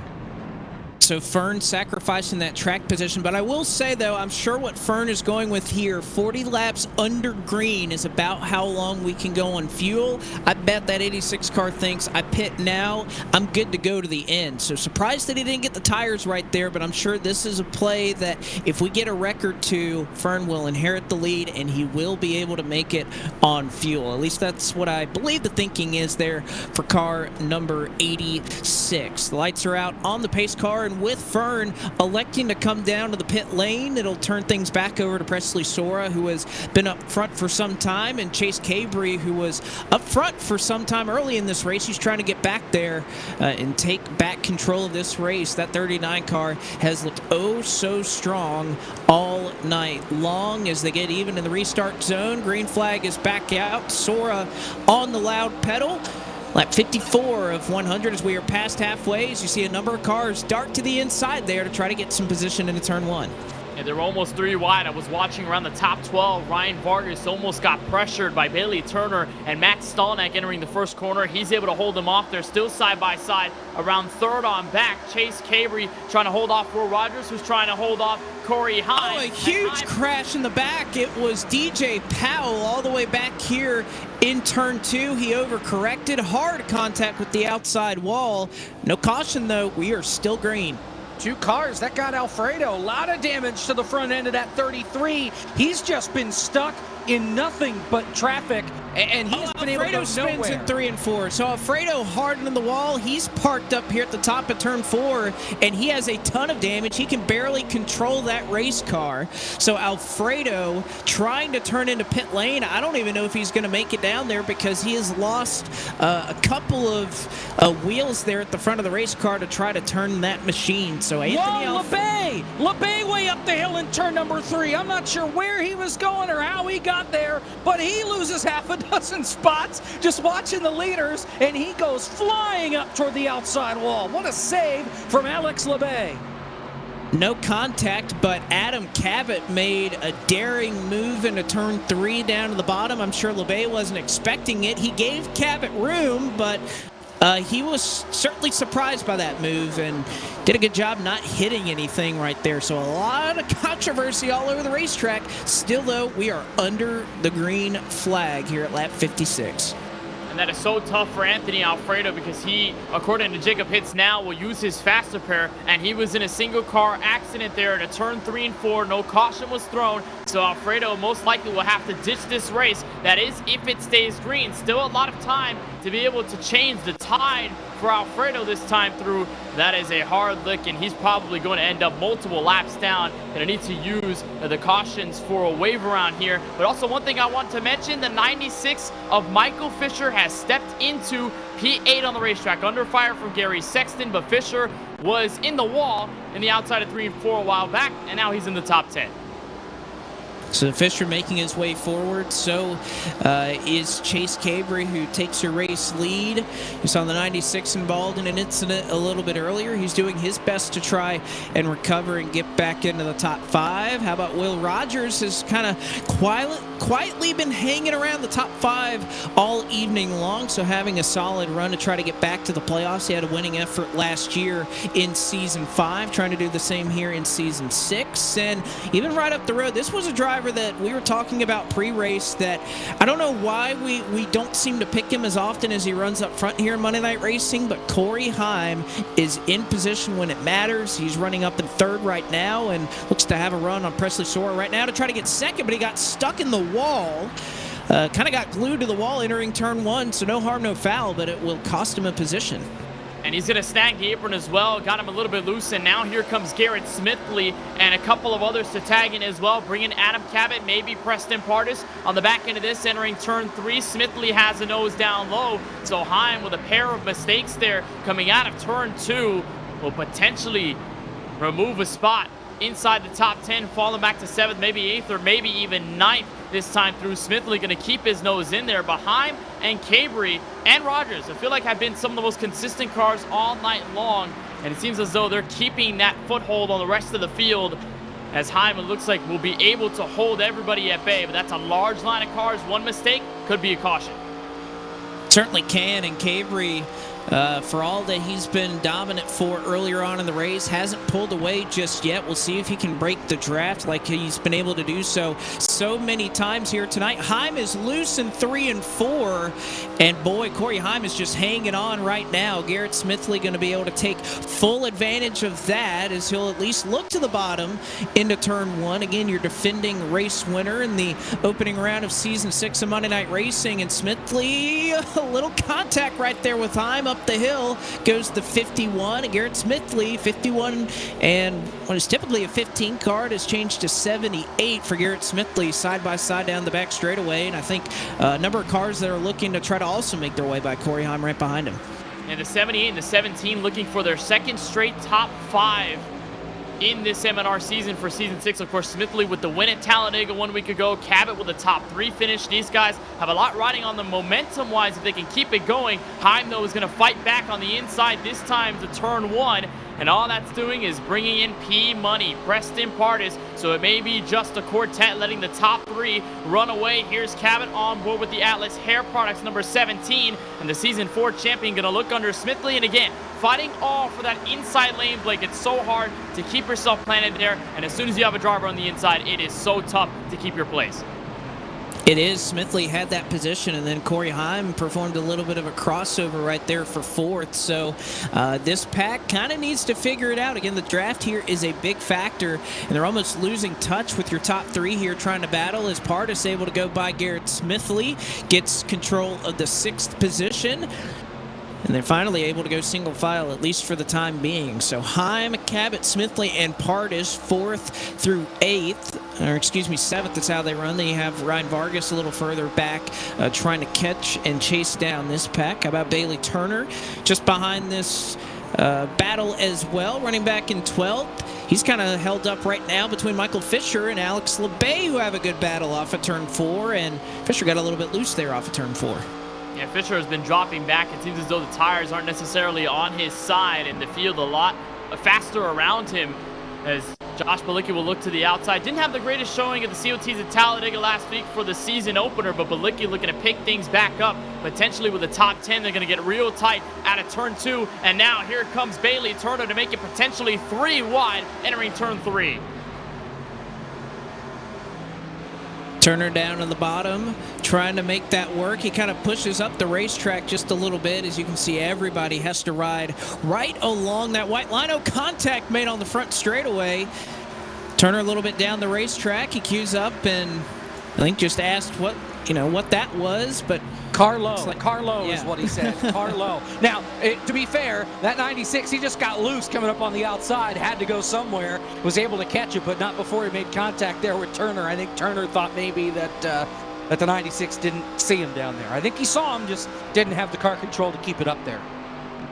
So one thing that I'm listening to right now, Jacob, is the fact that we've heard a lot of drivers. You basically have to shift in turns 3 and 4. You just carry a lot of momentum there in third gear. And you're hearing drivers shift back up into fourth gear as they work down the front straightaway. Back to Colin Fern right now. Remember, he was one of the lone drivers up front that came down pit road that last time. He's about a second slower than your leader right now. He is not shifting at all. So I continue to think when you talk about fuel mileage, although it's not going to matter much, but we stay under green. One car spun in front of him. That was DJ Cummings. Single car incident, no caution flag. But right now, Fernie, you can hear him. He is popping the clutch entering turn 3. So Colin Fern, no doubt about it, he is trying to save fuel and probably be what I think would be one of the only drivers out here to make it to the end as we get another look at that spin off of turn 2. The only difference, Blake, I can think of is you see David Schildhouse again getting a part of it. And just DJ Cummings got loose there and nowhere for the 20 to go. The only difference is I think that Colin Fern's going to abuse his tires because everybody's going to have to come to pit road. Everybody will take tires if we stay green. Everybody will take tires into their pit stop. And Colin Fern's going to get eaten alive because his tires are going to be gone. Everybody else is going to be on freshies and just be able to drive off into the sunset here.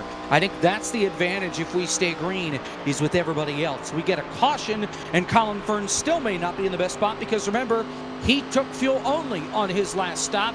Not a lot of people came with him. Yes, he has that extra set, but we know how hard passing is here. And that's why he has struggled getting through this field. Still, right now, he is way back there, back in the 33rd position. He is. Now, I was riding on board with him, though. He is not trying to make his way through the field right now. He is popping that clutch in. He's shutting the motor off. He is letting that thing coast. So fuel mileage at least on the mind right now for Colin Fern. We will see if it works out for him. Meanwhile, up front, just as we had seen a number of times earlier, Gabri has broken away from Presley Sora, who rides in that second position. So Chase Gabri, Kenneth, I mean, he has just had a ridiculous amount of pace here tonight. And this was a track, really, that, there's some tracks we go to everybody's familiar with, where the pace is pretty even, where the draft comes into play. This is one of those tracks where if you have it figured out, you can really show it. And right now, Chase Gabri, we're going to have a crash in turn 4. Bailey Turner told Nick Olson multiple times he was coming to pit road. Olson just did not get out of his way, ran him over, and almost dumped him. Coming into turn number 4, Bailey Turner told him multiple times over the radio, I'm pitting. Justin Malillo pitted the lap before. We're opening the window for green flag pit stops. We haven't had to do these all day long, guys. And just the racing line is the bottom. Bailey Turner says, I'm pitting Nick, and Nick still gets into the back of him. I know he was boxed in there with traffic. We'll see how this works this time around. As Bailey Turner says again, I'm pitting. This time he gets onto the apron, he gets on the brakes, he makes it to pit road in time and does not speed as he gets to the line. A rotten attempt to get onto pit road that first time around from Bailey Turner, who has been up in the top 15 all race long, and this is opening up the door. Michael Fisher says he's coming in this time. Bye, guys. I believe Joshua Slate may also be coming down the pit lane as well. I would say Turner did a nice job there. He didn't get turned. He got hit past pit road. He missed his pit road entry, but all things considered, could have ended up much worse. Could have ended up in that tire barrier right at the end of pit road. That would not have been good, to say the least. So Michael Fisher makes his way onto pit road as well. So we will start to see some drivers cycle their way down. We weren't sure if we were going to see this tonight. tonight, Kenneth, and, I usually have some notes or some experience myself from the sim about pitting under green flag at just about anywhere we go. I don't have that here. I don't think anybody does who's in this field tonight. That's definitely true, but one thing that I've noticed here, especially with that botched entrance to pit road between Nick Olsen and Bailey Turner, is the awkwardness of the angle coming out of turn 4 to get on a pit road. Yes, we talk about the difficulties of coming down for service at tracks like Atlanta, like Homestead, like Las Vegas, maybe even others on the schedule, but then in Twin Ring Motegi, because it's such a long corner, it's such a weird corner that you're all the way at the bottom, it is dramatically tough to hop on the brakes, turn at the same time, and be able to make pit road speed limit. We just saw David Schildhouse on the left side of your screen a couple of shots ago head down for the pit lane as he drops all the way back to P41 out of the racetrack. But it is such a tough entrance to the corner, and it's such a tough entrance to the pit lane, as here comes Preston Pardis all by himself inside the top 10. Preston Pardis pits from the 6th position. By the way, got to give a shout out here. That Monte Carlo template right there, that looks fantastic.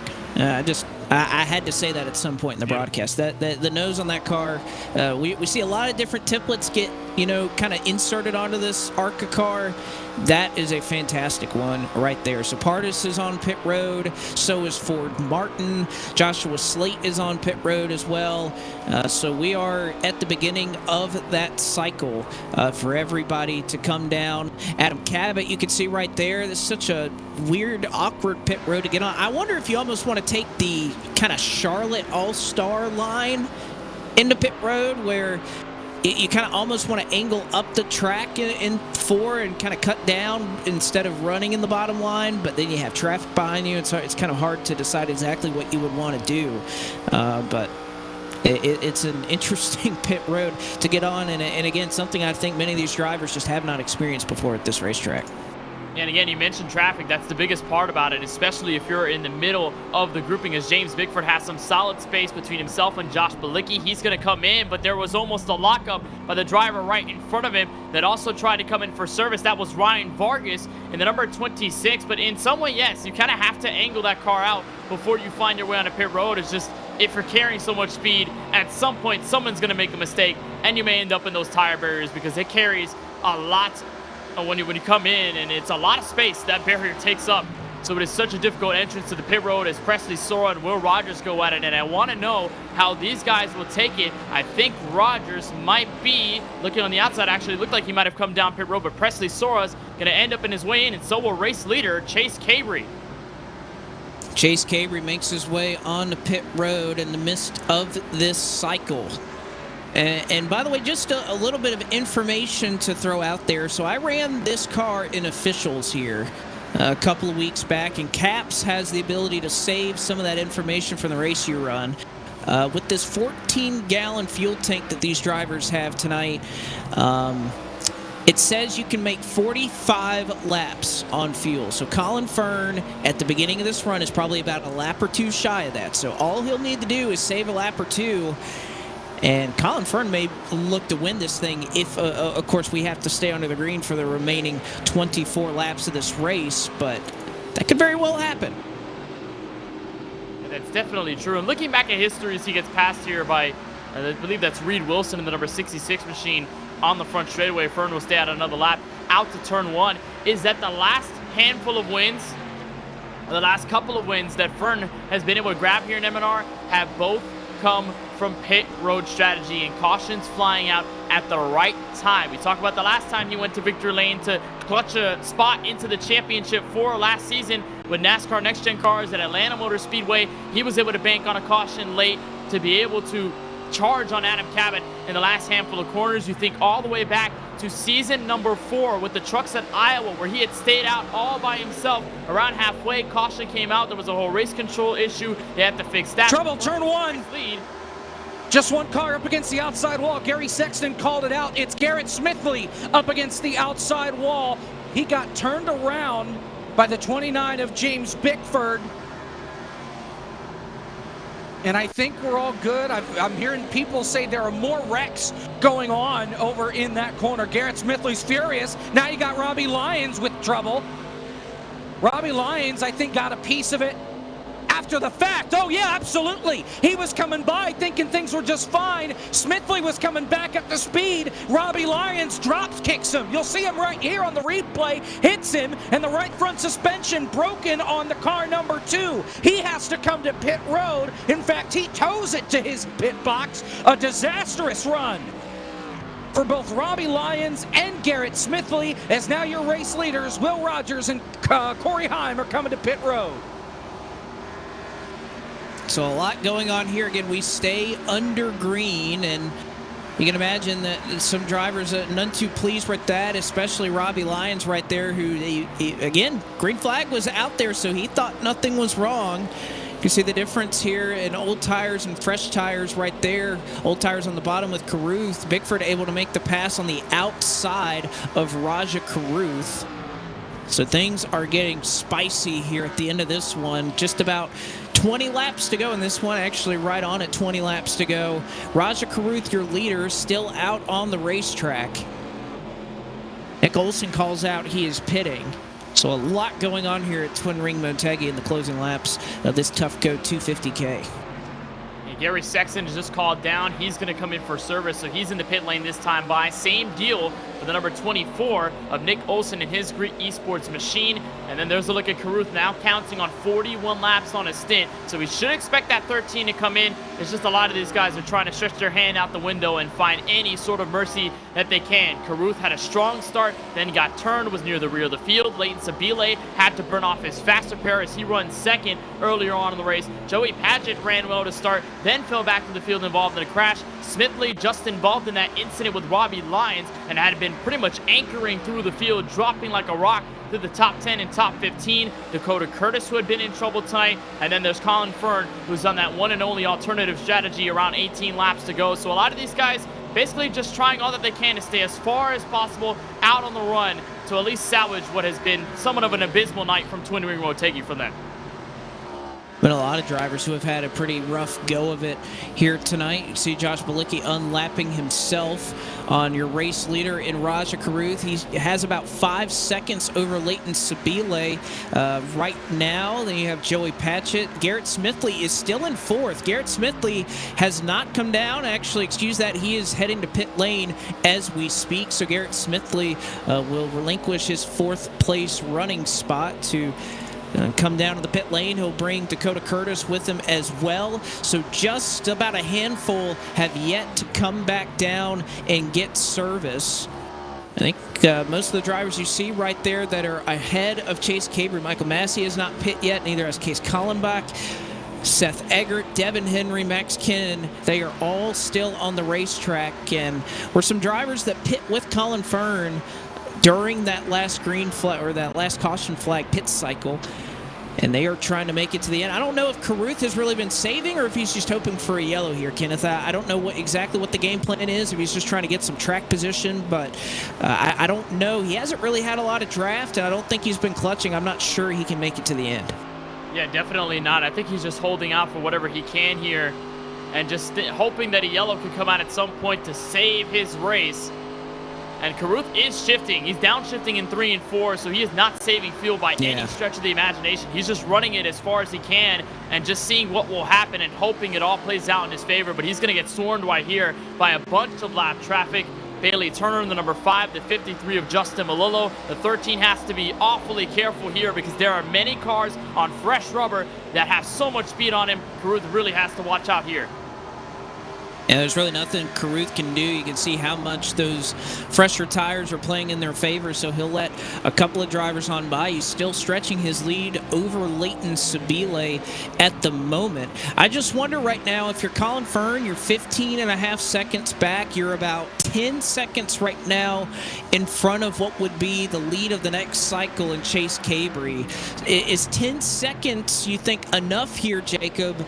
If he can make it to the end, assuming that Colin Fern can make it to the end of this race, is 10 seconds enough to hang on over the fresh tires that Chase Cabry and the rest of the field's going to have on him? It's going to be tough. Chase Cabry is about a second a lap faster than Colin Fern right now. Fern is going to need some help, either with lap traffic between those two, or Cabry's tires and lap times are going to need to fall off quicker than they have throughout this race. If that happens, Colin Fern may have a shot. There's also the possibility that Colin Fern is sort of sandbagging a little bit, saving fuel. Maybe he's saving his tires, so that way once Cabry gets there, they can put up a fight. But you got to remember that Colin Fern's tires are really, really old. He hasn't pitted in 36 laps now, and remember, he did not take tires when he pitted there. So his tires are a good bit old, almost, I think, 60 laps old at this point. So he is going to be on ice skates out there for these remaining 13 laps. He was about 1.3 seconds slower that last time than Chase Cabry, and that tire advantage goes away towards the end of the run. So Cabry will not be a second or a second and a half, somewhere in that ballpark, faster than Colin Fern every single lap. But I'm sure Cabry, as long as you can get within a second, that's about where you want to be, as he is now going to pass a couple of cars who are still out on the racetrack, both Devin Henry and Case Collenbach. So Cabry up into 6th place as they run right now. So working out for him. He's going to pass Seth Eggert here, you'd imagine, in the next lap or so. You can see how much those fresh tires are faster for Chase Cabry that last time. A 37.3 for Cabry, a 38.2 for Fern, so about 9/10 better than the 86 car that last time by. And Raja Caruth has finally called it quits. He is now on pit road. It looked like he was hoping for that yellow and never came out. Now Lane Sabile will have control of the race lead. But you're talking about Colin Fern saving as much as he can. He's going up against the outright fastest car all race long. It's not like he was faster for a little bit, not like he had the fastest lap just once. He's been the most consistent driver throughout this entire race over the first 90 laps, coming in at 10 laps to go. So it is a huge task for Colin Fern to be able to hold out strong against Chase Cabry. The only hope is that either lap traffic plays a factor in it, just slows the number 39 down. Obviously, a caution could possibly help as well, but it's just you want to have him in that sweet spot where Cabry starts to fall off on tires, and then something else, outside factor, possibly could slow him down and keep Cabry at bay. It's just such a tough scenario here because you look on board with Max Kennedy behind him. That little black dot in the back end heading into turn 1 is the 39, catching up every lap. He's roughly half a second faster than the 21, by the way, that last time through. So it's just going to be unbelievably tough for the 86. Time may be on his side, though, coming to 9 laps to go. You have to wonder when that draft, as soon as Chase Cabry can get a sniff of it, it will, I'm sure, be eaten up very quickly. As you watch him off of turn number 4 right there. This battle going on further on back in the pack. That is Leighton Sabile and Noah Lewis, who will unlap himself. So Sabile is still your race leader out here on the track right now. And honestly, I think he's kind of in that same position, just trying to catch a caution right now. You can see Cabry 2.5 back, or 3.5 back rather. He goes by Max Kennedy. So Cabry up into 3rd with 9 laps to go. Now it's going to be even tougher because there's no traffic in between Fern and Cabry. So it's just a head-to-head battle, frankly, here. And this is most likely going to be easy work for the driver of the number 39. Now, I'm not sure necessarily whether that's going to award him the race win, just because Leighton Sabile is pretty far up the road. And I'm not sure whether the amount of laps left will warrant Cabry being able to fully catch Sabile for the win. But still, I mean, Cabry is so fast. He's been the best car all race long. He's been somewhat of a master here at Twin Wing Motegi. And so this call by Fern and Sabile might hold them out, hope for potential top 10 if they don't run out of fuel. But Cabry is coming, and he's definitely going to be a factor. He certainly is, but also you got to think Leighton Sabile also pit with Colin Fern on lap 52. So, I mean, Sabile is in a position right here. He definitely hasn't committed to saving as much as Colin Fern did, but he's got 5.5 seconds on him. So if he can make it to the end, he's in a great spot because Cabry's not going to be able to chase him down, I don't believe, in this amount of time. But again, he has not committed to saving quite like Colin Fern has. And oh, by the way, half a second now, the gap roughly between Colin Fern and Chase Cabry, that gap is shrinking ever so much lap by lap that we go. and you'll see it right here. Steven Ellis in the 46 moving out of the way. That is a clear target on second, and your race leader for the driver in the number 39, the Tampa, Florida native, who again finished 22nd last week in the season opener at Talladega Superspeedway. I think Elaine Sabile has just hit the pit road. In fact, so his call has gone this far. It's now Fern versus Cabri for the race win. And Fern was awfully loose there in 1 and 2, but this is the battle for the race lead. Fern tried the fuel strategy as he was far back in the pack, and right now he's doing all he can to try and hold off Chase Cabri into turn 3. Cabri with the run, and they almost make contact. Cabri up the hill, but I don't know if Colin Fern can really do a whole lot about it. Fresh tires works for Chase Cabri, and the 39 goes to the point here at Twin Ring Motegi. Does Fern throw a counter here into turn 1? Does not. And he can. The tires aren't really going to last him in the corner if he dives a little bit harder into the 39. So this is going to be in Cabri's hands unless a caution comes out. You see Fern sliding way up the racetrack in 1 and 2. That was a huge mistake, and that's going to bleed him off more time, possibly to finish second, because Presley Sora, also on the same strategy around Chase Cabri, pitting 19 laps ago, is catching quick, coming to 5 laps to go as well. May not be a race-winning move for Colin Fern, but you got to think, I mean, he's up in the top 5 right now, and he can still hold out for that as long as he is good on fuel to make it to the end. You mentioned Presley Sora is still digging on his tires. There's a good battle for third going on between he and Corey Heim. Adam Cabot's about a half second behind that battle between Presley Sora and Corey Heim, so still some positions, some points to be determined here late in the going, and of course, I mean, this is Monday Night Racing. It is never over until it's over.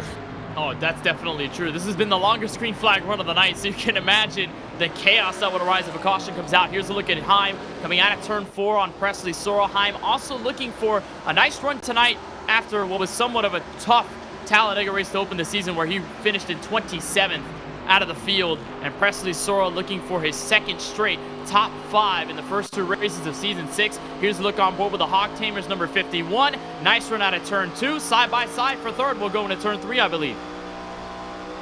Presley Sora going to try to hang on to that position. He's on the outside right now. Heim going to dive it down to the bottom of the racetrack, and I think that's where exactly you want to be. He's able to make the pass. We'll see if Sora can try the crossover here with 2 laps to go, but I think right now we just have to give a tip of the cap right now to your race leader in Chase Cabri, who has been by far and away. Contact between these 2 guys fighting for third as they're catching Colin Fern. Watching them go down into turn number 1.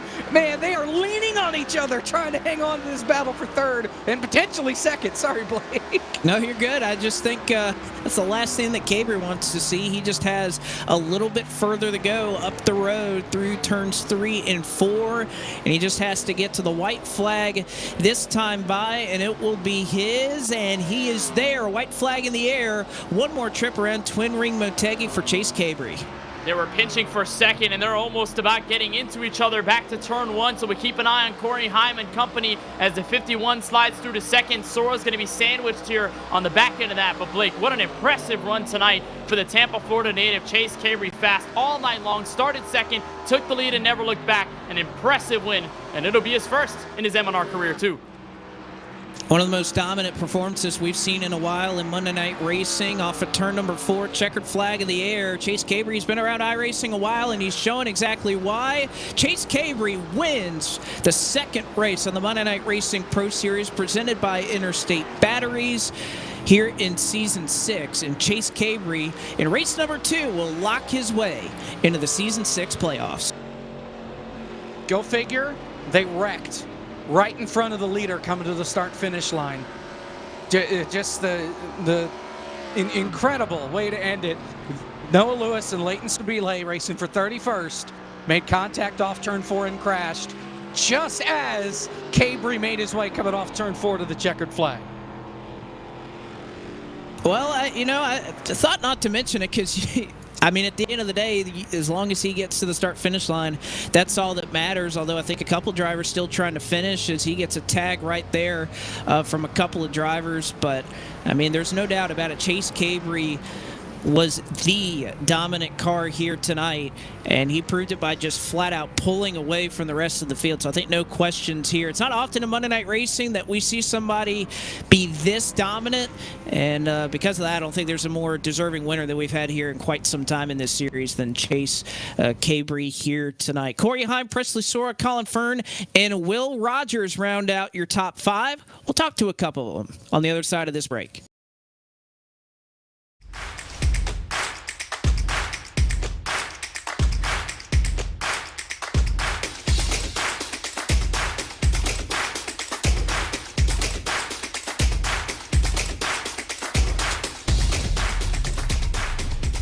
Visit our website at tufcoflooring.com.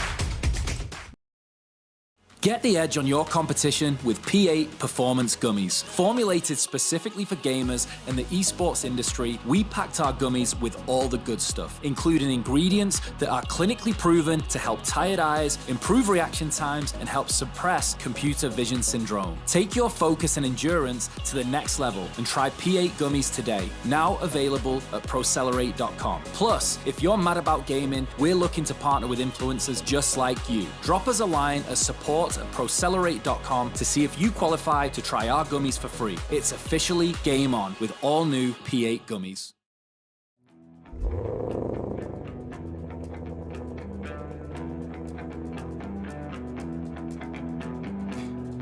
I ain't tryna bring you down, but for real, you might as well give up now. Think you got a chance, but I don't see how. Got a real tight grip when I hold that crown. My life been good and bad and all around. The more things I lost, the more I found. Everybody wanna be like us, we don't stop, cause the top just ain't enough. I'm the first one in and the last one out. Whoever owns the place gotta drag me out. Came here ready to fight on this night, you better just run for your life.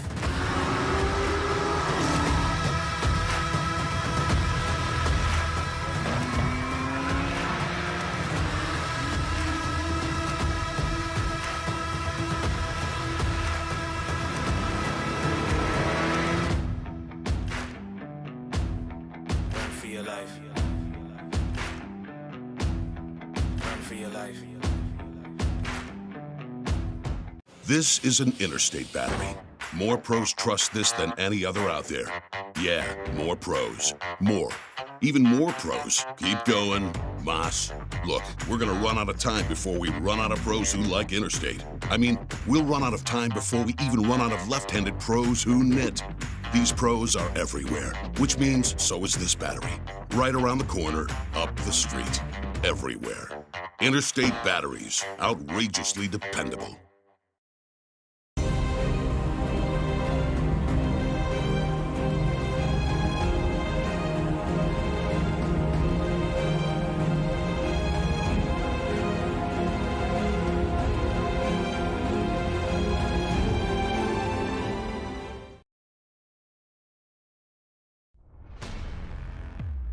Back with you here live from Twin Ring Motegi as Chase Cabry is your winner of the Tufco 250k, and you see the running order there on your screen, the top 20.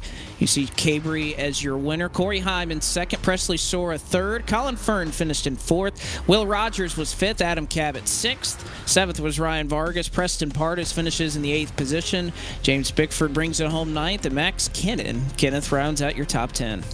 Alex Abey had a wheelful here tonight from virtual Twin Ring Motegi, but in his first start this season, he ends up with a P11 finish. Ronnie Osmer, I believe in his M&R debut in the 55 machine, he ends up tonight in P12, but it'll be 13th for the 13 car of Raja Karuth. Gary Sexton and his Japanese-themed Toyota Supra, he runs down to top 14. It'll be Joshua Bilicki inside the top 15 at the end of tonight's race. David Schildhaus ends up P16 at the end, despite a struggling start to the race and being involved in a couple of incidents. A huge fight for him. Michael Fisher comes home in P17. It'll be 18th for the 41 of Matt Stallneck. Bailey Turner up and down all race long ends up 19th, and rounding out your top 20, the number 83 of Joey Padgett. Finishing in the 21st position, you can see right there, car number 66, that was Reed Wilson. Garrett Smithley had some issues there. No caution was thrown for it. He finishes in 22nd, your race winner from last week. Nick Olson brings it home 23rd. 24th was Justin Malillo. DJ Cummins finishes in 25th. Seth Eggert was 26th. Joshua Slate was 27th. Michael Massey 28th. Dakota Curtis finished in 29th. And Noah Lewis was 30th. Lane Zabile finishes 31st, one of the last drivers to pit on that last green flag run, and he is the last driver, by the way, on the lead lap at the checkered flag. Gabe Wood ends up one lap down in P32. It'll be P33 for Devin Henry in the number 77 machine. Also one lap down for Stephen Ellis in the 46. Ford Martin in the 07 to round out your top 35. Brett Baldeck is 36. It'll be 37th for Case Callenbeck at the checkered flag. Anthony Alfredo had a struggle all race long and was involved in multiple incidents tonight. He's also one lap down in 38th. It'll be 39th for the number 11 of Steve Alfont, and then it'll be 2 laps down or more for everybody 40th on through 43rd. Robbie Lyons 40th, 41st to Charlie Brown, 42nd to DJ Powell, and Jeff Green was parked earlier on in tonight's race. He finishes 43rd in the Tufco 250k. That's your full results, and this is the man who is at the top of them and is a first-time winner tonight here in the Monday Night Racing Pro Series presented by Interstate Batteries. Chase Cabry, and Chase, you did it in just absolutely dominant fashion tonight. Yeah, that was super fun. I was just telling the guys down there, until I loaded up the track earlier this week, I thought we were running Monza. And until I realized Twin Ring was not Monza. So, yeah, that place is super fun. I think the ARCA car there was pretty enjoyable. You had guys who were shifting down in 3 and 4 and guys who weren't. So I think it played a massive role in the tire wear and who could, kind of go back to the throttle harder than the others. So I thought it was a lot of fun, especially that long green flag run at the end with green flag pit stops. Definitely made it interesting to say the least. I know the draft was very important here, but you had a pace where you could break it. You could pull away from everyone. What do you think was the difference with that? Because I know not everyone's so familiar with this place, but nevertheless, I mean, you were just on another level than anyone else that was out here tonight. Yeah, I took some time earlier and ran a couple laps just to see, and I've liked the ARCA car. I've played it a lot on here, so I think maybe that played into tonight, but nonetheless, just pretty excited to win and lock into the playoffs. I think next week I still have to qualify into the race because I didn't run last year, so I've been going through the qualifying races. So next week I'll go through that and hopefully get in that race, and then nice to lock into the playoffs and be there from round 4 on.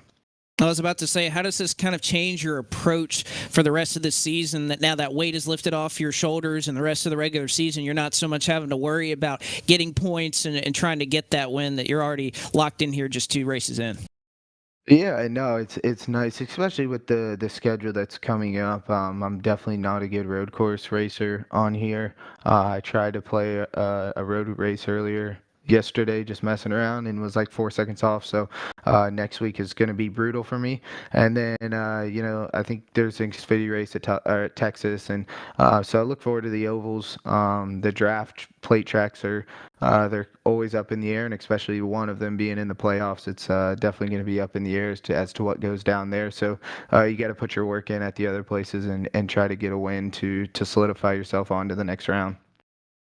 All right, Chase. Well, thank you so much. We'll let you get on and celebrate. Congratulations on winning the Tufco 250k tonight. Yeah, thank you. Real quick, I do got to give a shout out to JDR Graphics. The thing looks sick going around the racetrack today, so he'll keep up the good paint schemes, and I'll try to keep up behind the wheel.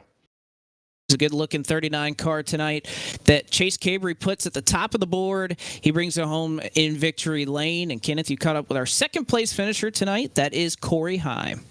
Started 10th, finishes in 2nd. Tonight from Twin Ring, Motegi, Corey Heim, the number 51. And Corey, before we get into the details of how this race panned out for you in the grand scheme of things, you had a nice battle there between yourself, Presley Sora, and Colin Fern at the end. What was that like behind the wheel in the closing laps?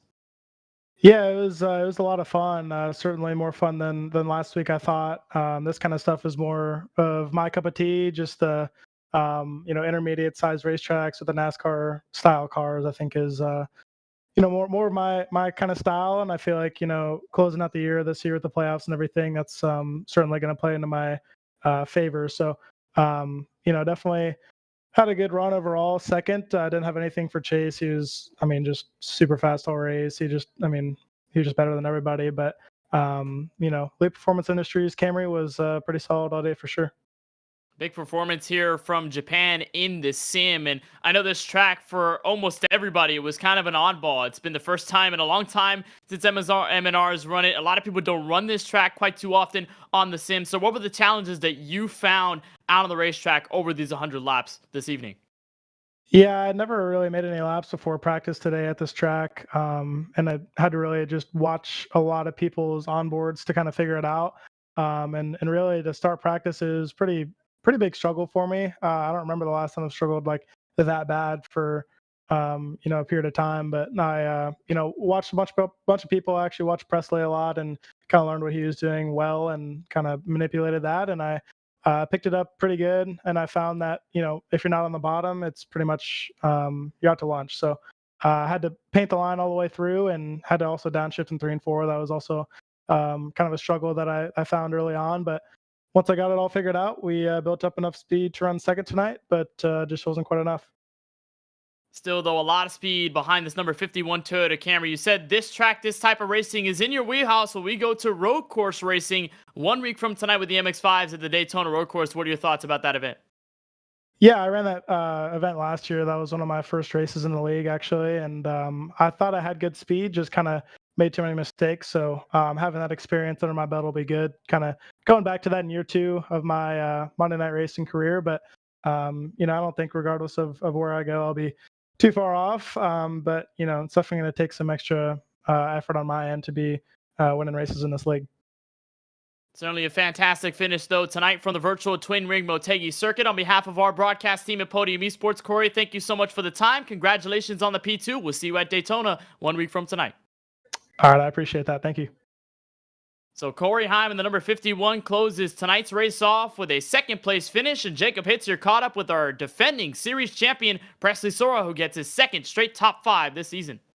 Back-to-back top 5s for Presley Sora to start season 6, fresh off the championship a season ago. Pretty long night here from Twin Ring Motegi. Let's talk about those last couple of laps, though. Racing hard, trying to get to Corey Heim, and then the contact there trying to get by Colin Fern. Yeah, it was a fun race. I wish the beginning of it would have gone green more, but once we got that run in, it was fun to drive.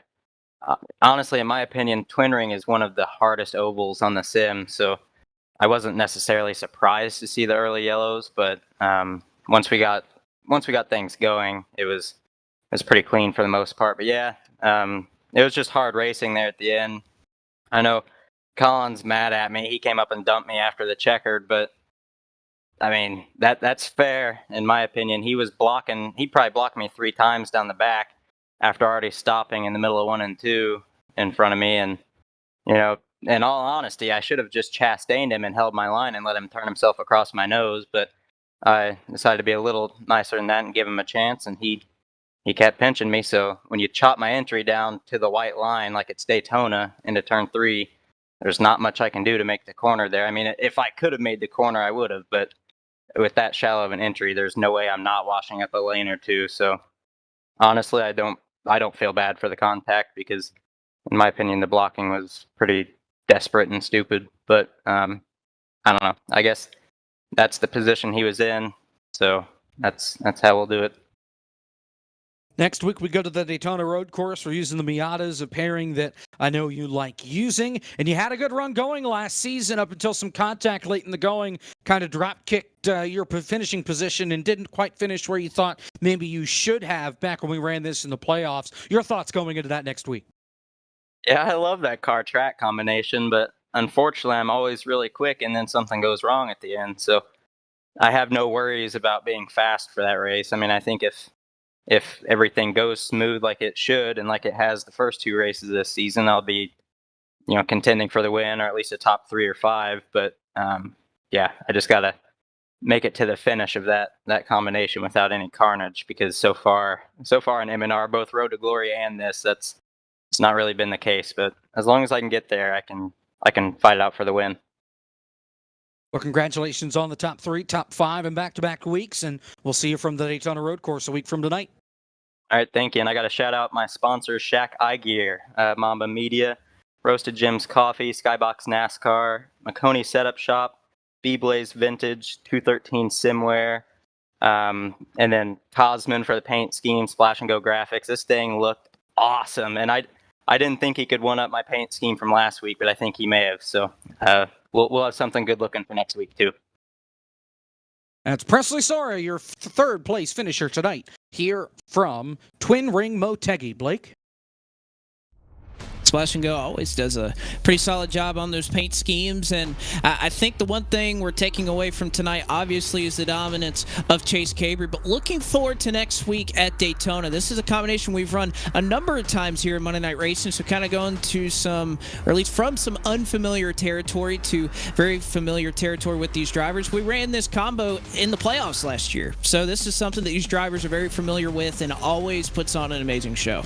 Yeah, it's somewhat of a cult classic now in Monday Night Racing just because of the great racing it puts up every single time we bring that combo to the World Center of Racing. And while tonight, especially in that last long green flag run, we saw a lot of separation in the field, but we're going to see absolutely none of that next week. With the Mazda Miatas, how slow they are, how packed together they can be at a track as large as Daytona, you're going to have competition throughout the field no matter where you look. And with strategy in the mix as well, it always makes it more interesting. And again, Joe's another oddball in the season, and who could be the third driver to lock themselves into the M&R playoffs this season? We've already had 2 of them. Smithley and Cabry probably not have expected them to win the first 2 races they have. We'll see what happens with the third.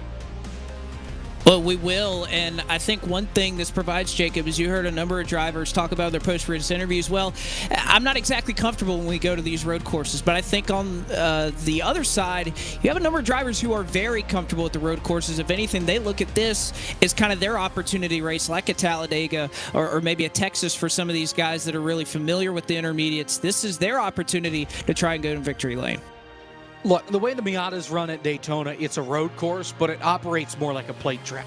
I mean, at the finish last year, we had, 8, 9, 10 cars coming to the flag under a blanket, and we didn't know who was going to run the race. They were pushing each other to the flag. Those are the kind of finishes that we tend to see when we go to Daytona, run the road course with the Miatas. That's just the kind of racing that produces. And it'll be really interesting to see how that plays out next week, the strategy, how that could play out. And you have to remember, I'm pretty sure no built-in cautions next week. So we're going flag to flag up against the clock, and that's it. At best, we may have 1 caution at halfway. I know we've done that before.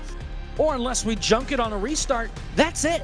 We're going green the rest of the way. Contrary to what we saw tonight, where we had a green flag run at the end, a lot of cautions early on, this time around, we're going green pretty much wire to wire. That's something that these guys aren't used to very much in this league. They're going to have to get used to it quick, though, because I promise you, they're going to get halfway through this race and realize, oh my gosh, we've got a long way to go. I haven't been able to take a break yet. It's going to be one of those races next week.